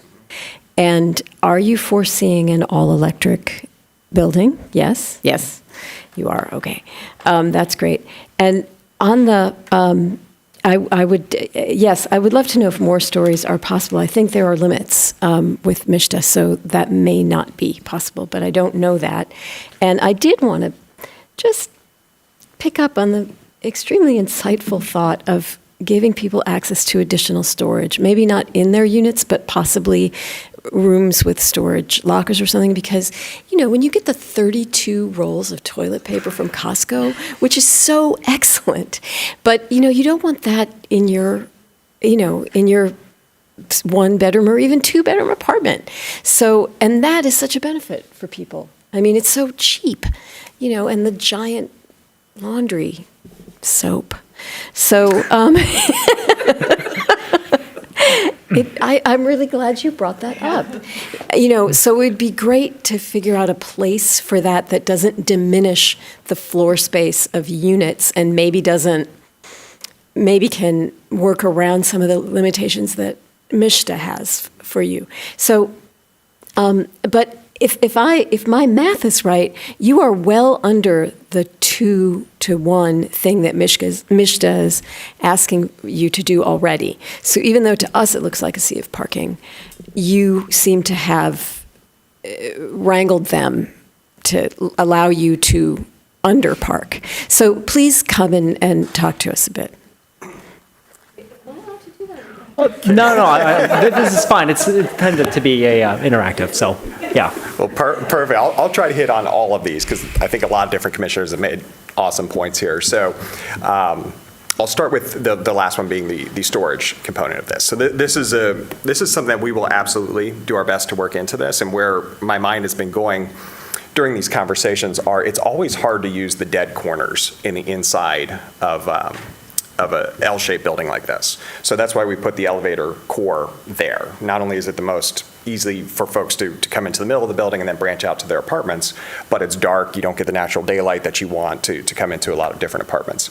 So with that said, these elevator cores here have a lot of additional space around them. So in other developments that I've done in a lot of areas, it's these dead corners that we can tend to work some of these more storage units in. So it's an excellent point. This is as far as our architecture has gone at this point. So it's a perfect time to start taking a look at that as well as into the units themselves. So excellent point. Well, we're going to see what we can do to maximize that.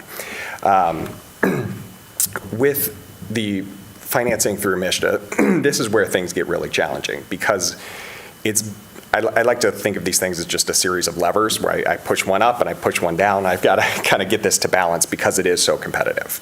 So the best way for our numbers to work the best is to maximize the unit count. So back to the conversation of can we go higher? I would love to, but going higher changes our construction types. So we're currently in a wood frame building type. If we were to go higher, all of a sudden we're into steel and concrete. It's pushing our cost up, and it's kind of what I said about balancing those levers. We're trading one for the other. So I would love to have more units here. My numbers will work much better if I could have more units here, but the reality is I can't balance it. It doesn't work. But that said, getting into, I think that kind of plays into the parking question that came up here. MISTA does require the 2-to-1 parking ratio, but you can request a waiver for those. So what we have done, and I don't have it locked up yet, but we've requested a waiver to go from 2-to-1 down to 1-to-1. So that's why you see 70 spaces here with 66 apartments. So MISTA has not approved for that waiver yet, so I don't want to jinx it, but I feel pretty good that we have a strong argument to make to get them off of the 2-to-1 ratio and down to a 1-to-1 ratio. I don't know that we're going to get them much further than that. So it's kind of a balancing act. We have applied for the waiver. We've requested a waiver to go to 1-to-1. I don't know yet, but I think they'll go for it. But probably can't get much past that. If you want to talk about the green standards, because to try to recap some of the things, we talked about being intentional about distinctions from other zones. We talked about intentional connectivity, so multimodal transportation. We talked about the provision of open spaces and where recreation kind of fits in. And I think, and actually working backwards, I think where we're at right now would be to talk about the electric standard or the environmental green standards that you cited, and to show us or give us a little background on how that balances with expectations on well certifications where you have dual tracks, and then why this is the right standard for you guys to pursue. Yeah, so a lot of the LEED standards, which is kind of the bellwether, that's the one that most commercial buildings, most high-rise market rate buildings will go with a LEED certification. So whether that's just certified silver, gold, et cetera, that's the standard that they use. Enterprise Green Communities is one that was created specifically for affordable housing. So it's not a 1-to-1, but it has a lot of the same things in terms of insulation, Energy Star appliances. You have to do all the blower door test in terms of the airtight level of the building, for lack of a better word. But it is just another standard that's similar to it's closest to a LEED Silver in terms of that level of standard. Is it fully electric?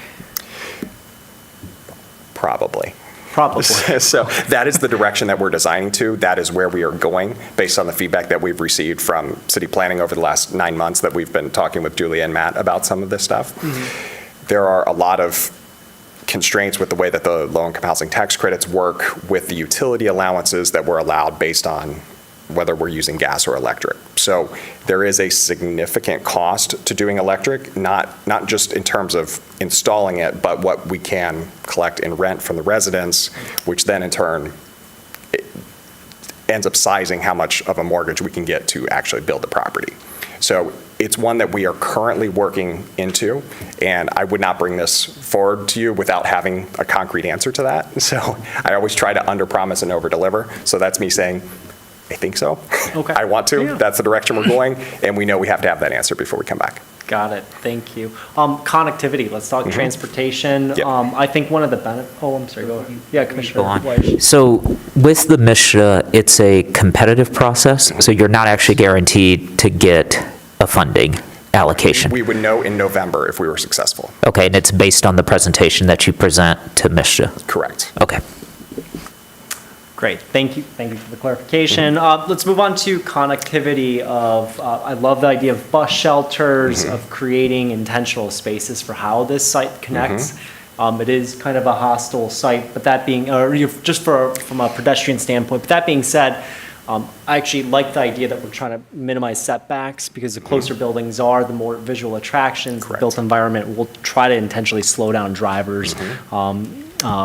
Just by virtue of, I have this thing in my purview, or at least in my line of sight. So talk to us about your thoughts about how people here, when they're going for walks, when they are going for recreation or for intentional shopping, entertainment, et cetera, how this site connects to the rest of the community. Yeah, so connectivity is a challenge, which, when you look at where the site is located, it's, okay, you're easy on and off the highway. You can take State Street straight into downtown. You've got the bus route, but it doesn't solve the pedestrian question that was raised here today.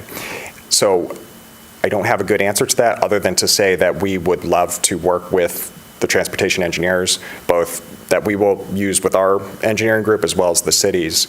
And if there are ways to make these off-site improvements, if we're talking about going all the way, to cross 94 and those sorts of things, that's going to be probably outside the scope of what we can manage here. But we'd like to work with our partners in the various communities. So if there are ways that we can do that, we would certainly be willing partners on that. I think the bus shelter is an excellent idea. So I'm happy to talk with the bus. Triple ATA. Yeah, I got What's it. that? Triple ATA, the ride. Triple ATA, got it. To see if they would be open to working with us on that. I think that's a easy solution. That's not going to be terribly cost burdensome on the development. So that's something that I'm open to doing here. I do take the point about the hike bike trail not being the most useful. It's a part of the network, but it can't be the solution to the network. I do think in a perfect world, better sidewalks up and down State Street would be fantastic amenities, not just for this development, but for everything else as that corridor continues to build out. So I just have to think about what the best way to do that is, just given that that's much, much bigger than us. But the way that we're orienting the building and the site and situating it, it leaves that opportunity open if sidewalks were to come up and down State Street. So I don't have immediate answers, but the point is taken, and I've got notes to follow up on that. Thank you. And then going back up that list is noise and pollution. I think that was Commissioner Weich's question. Can you talk to us about whether it's double or triple pane windows, or what you're going to be doing in a vehicular kind of environment like this? Yeah, I don't think we're at triple pane. I do believe that we've spec'd double pane, but we will have answers to that for sure by the time that we come back with a full packet, as well as the insulation standards and those sorts of things. So this is a heavy traffic road. I mean, the noise is totally valid. So we do want to minimize those for the benefits of our residents as well. But again, one of those I don't have answers for you, but the question has made its way into my brain, and we'll keep working on it. That's the intent of this, right, is just to get these things. And I just want to also say on the record, 66 units of affordable housing units at 60% AMI. That's awesome. And so I just want to make that clear. And our intent here is to give feedback on, what makes this a successful PUD, which is, again, clarity on why this should be a PUD and why it can't work in other zones. And realistically, when you kind of read through, there's a subsection of A through G of reasons why a PUD should be valid. And the application of some of these things, like provision of open space, I think that's one that you really got to answer. And I'm thinking just from like the health safety standpoint of people saying, hey, I'm trying to take my puppy on a walk or something like that to one of our new puppy owners on the commission. Or whether it's the preservation protection of natural features. I don't know exactly landmark trees on the site currently or whether that's been done, but to the extent that we can preserve. And then also I think it's a U-Haul, so I don't know if it requires like a club it's a PUD, so there's no land use buffers, but to the north, you're just going to be looking at a bunch of trucks. So thinking about vegetation and just, again, what promotes health of the residents. And this is just, it helps for lease up, tenant retention, all of that. Economy, efficiency of land use, we went over, whether it's stick-on podium and the different, light gauge steel, et cetera, so understood. But I think our challenge is going to be, there's a lot of these items that it doesn't necessarily hit, right? The use of existing sites that contributes to desired character and formation of an established neighborhood. You're actually going to be the first one that kind of breaks out of the mold, right? So, which I think that has kind of a benefit to it. But taken literally in the actual application, I think whether it's electrification on sustainability, I think the 60% AMI is incredibly compelling. And so just focusing on health, safety, general welfare, as well as open spaces and connectivity. Did I miss anything else? I think I was trying to make sure I hit everybody's thoughts. And then before we kind of wrap this up, any other thoughts on PUD, pre-PUD? Commissioner Hammerschmidt. Thank you. I underscore everything everyone said, but one thing that you said, Shirley, at the end. So you have 66 units, you have 70 spaces of parking. Yes. You asked for 1-to-1. Yes. We can delete 4. So if we delete those 4 that are kind of by themselves at an angle, that gives you a little bit more room to put in more open space. I'm just thinking, like, where are there nearby parks? So if children, what? No, there are none, right? So it was rhetorical. So if children end up moving in here, it doesn't have to be a traditional playground, but like some sort of outdoor space. I mean, even for grown-ups, it doesn't have to be children, but I see that as very ideal. So we will keep our fingers crossed that your waiver gets approved, and maybe we can delete those 4 spaces. I also noticed that I don't know AAATA's distance between bus stops, but it would be great if that one that's just the north could be moved slightly to the south to align closer to this property. And then I don't know if this is you, if this is the city, but this is screaming for a mid-block crosswalk with lights. And I mean, that's the only way that I see this, like adding any sort of element of pedestrian safety. And then the last thing I think I'll say that it would be interesting to hear, or if you know this now, I'd be curious to know if Mishta has like materials requirements for their parking, like if it has to be asphalt or concrete, because if there are alternative materials that, you have to put in all this parking, but thinking about how it could be used in other ways if it's not concrete, if it's something permeable, if it's something you could, put up tents on and make it look less like a parking space and more like a community amenity space. If the parking spots aren't being used, they're still there, right? You're still meeting your requirements. You didn't take parking away, but you can use it as like a temporary open space for the community if they're not all full.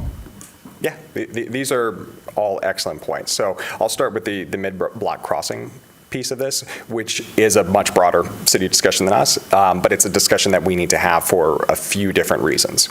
So right now, there's not great even vehicular access to the site. There's a median in the middle of State Street. So there are things that we're going to have to work through with transportation engineering, just to access the site, period. But then we don't want to design this strictly for cars in that process. That is the opportunity to open that discussion broader, to say, how do we make this much more comprehensive? I think this is a good mid-block spot. I'm not a traffic engineer, so I'm going to argue for that. And it probably warrants signalization at this location as well. I think that's the safest way for folks to cross mid-block. I'd be very nervous of just kind of the zebra stripes on State Street. Yeah, it seems a disaster waiting to happen. But the other reason why I think full signal intersection here and pedestrian connections are really important is we talked about the bus stop here on the northbound side of State Street. Folks who are coming back, if they're working downtown, they get off on the other side of the street. So how do they get across? And we all know what they're going to do. They're going to Frogger their way across. So this is a bigger discussion, but I think it's totally warranted. And this is something that I would love to get our engineers and city's engineers together and try to solve that.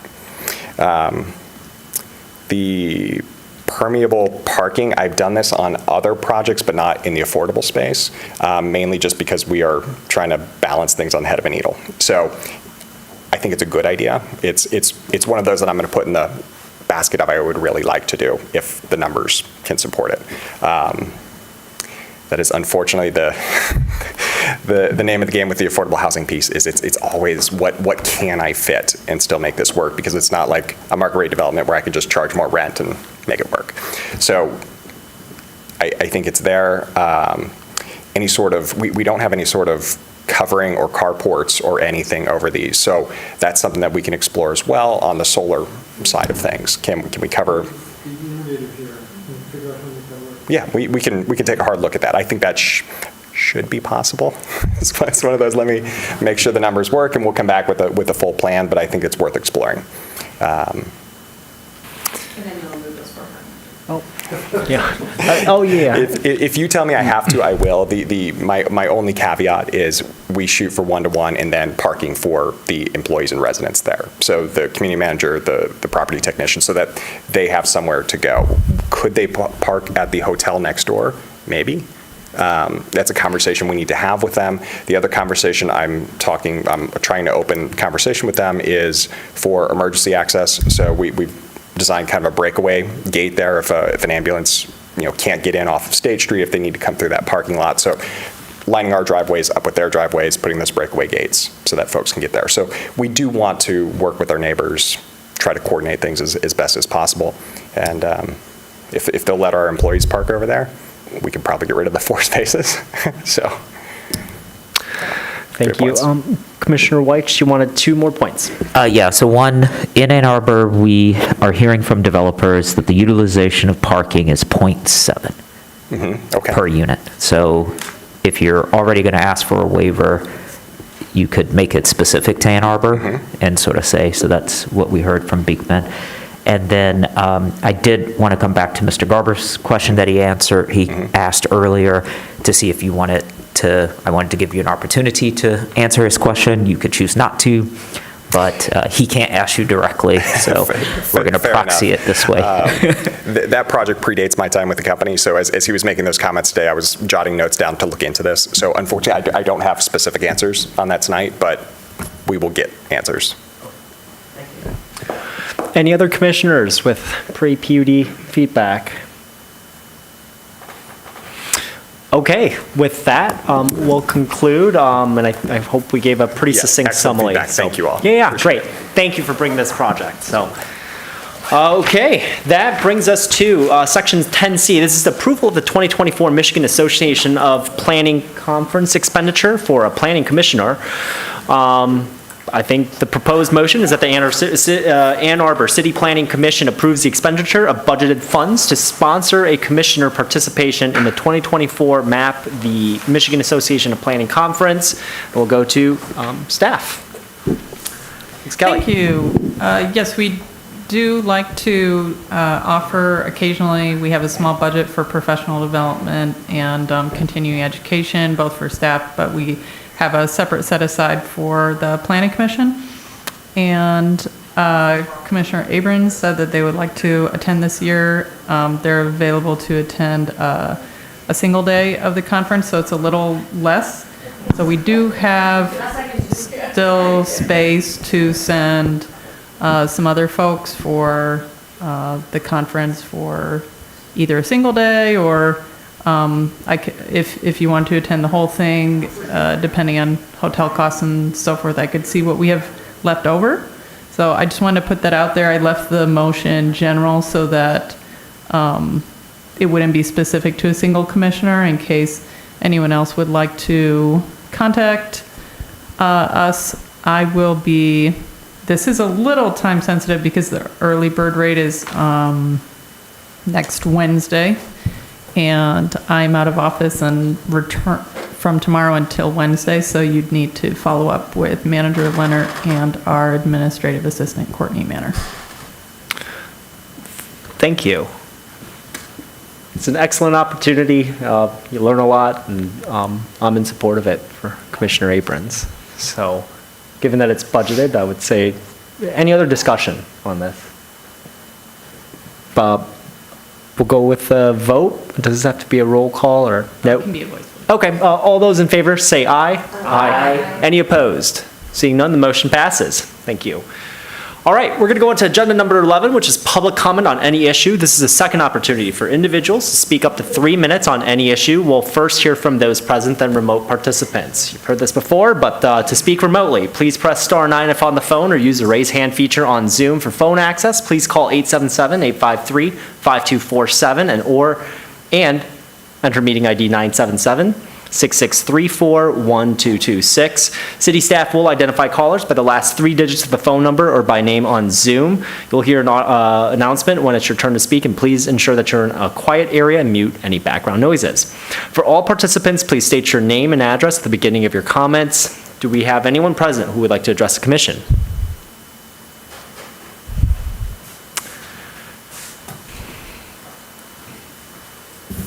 Thanks, Chair Lee. Just thank you as always for your volunteer work.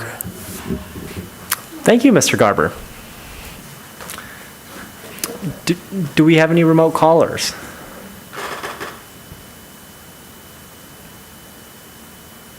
There is one guest and they do not have their hand raised.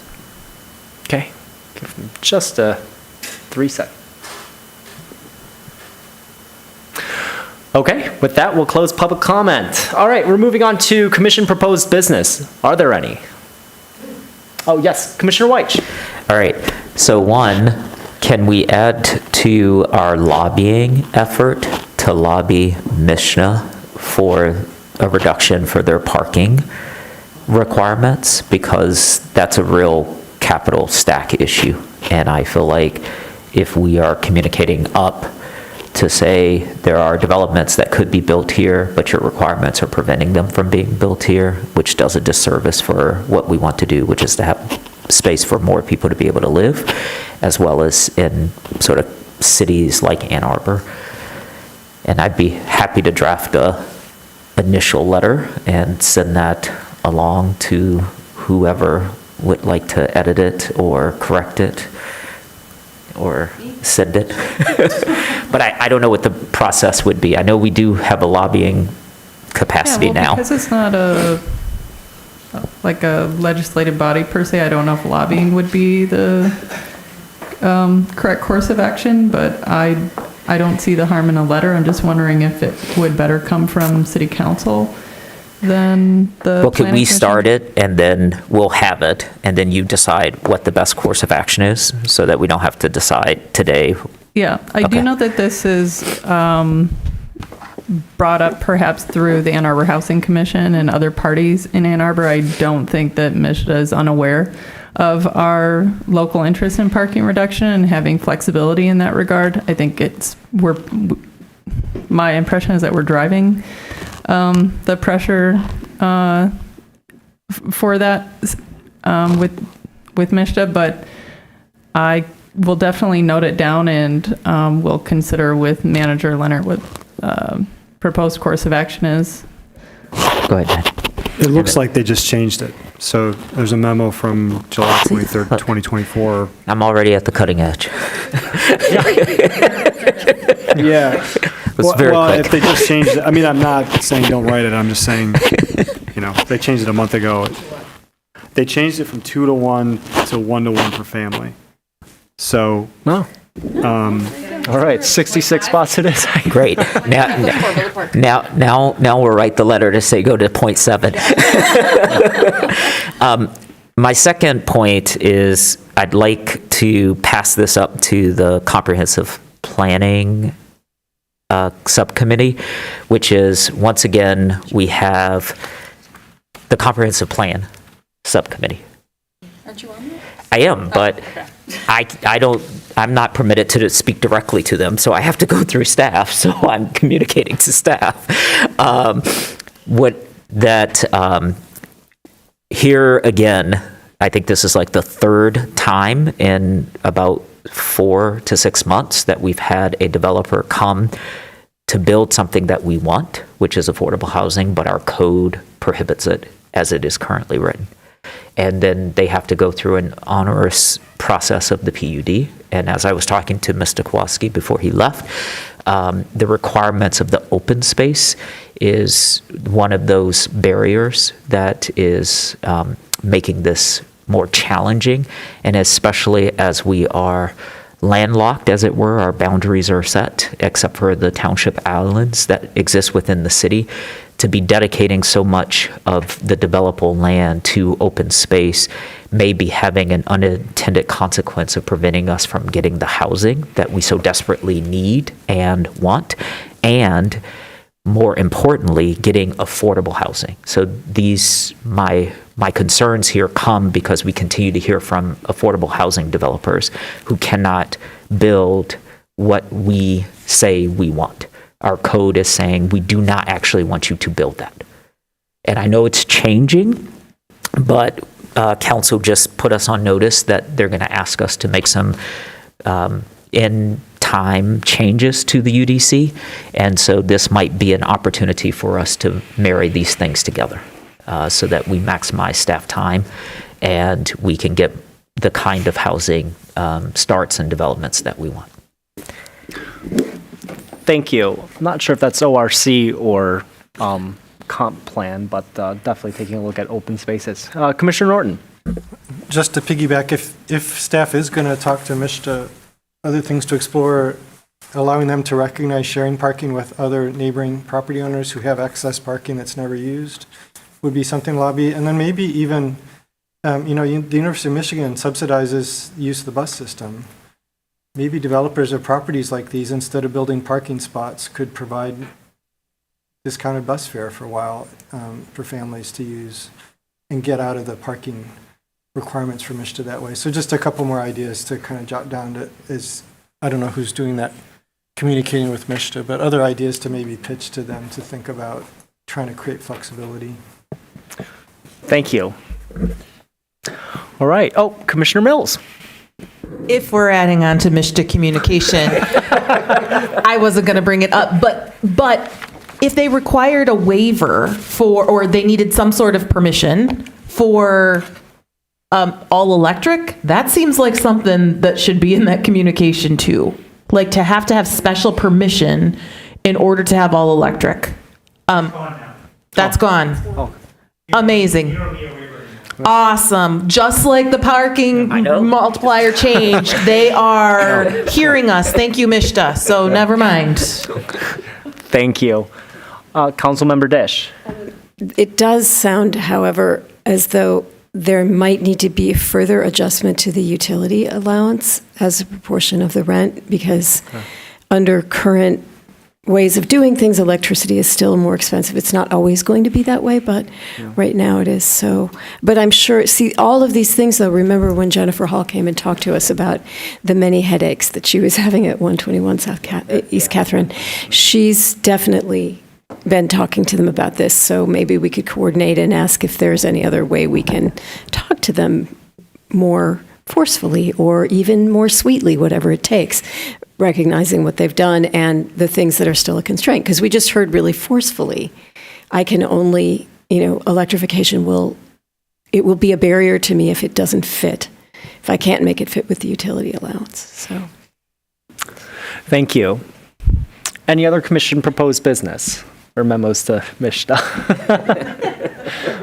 Oh, yeah. Okay. Oh, yes, Commissioner Abrams. Sorry. No, you're fine. Well, I'm not really sure what to do with the information that was provided to us by Mr. Garber at the beginning of this meeting. And I'm wondering, like, so much of what we do here relies on taking people's answers in good faith. Yep. And so maybe all we can do is, I'm assuming there's no like legal or city recourse, but I'm wondering if it just is a moment for us to be reminded of the development agreement, the supplemental regulations, and the ways in which we try to put things into legal documents so that we don't have to just rely on people's, it's not even testimony, what is this? Just conversation, casual conversation at the podium. So I don't know, I'm open to other ideas if people have them, especially our resident attorney. Not right now, but just in general. Thanks. Yeah. Okay. Thank you. Any other commissioner proposed business? All right, seeing none, I'm going to move on to the final item on our agenda, which is adjournment. Moved by Commissioner White, seconded by Councilmember Dish. All those in favor, say aye. Aye. Aye. We are adjourned.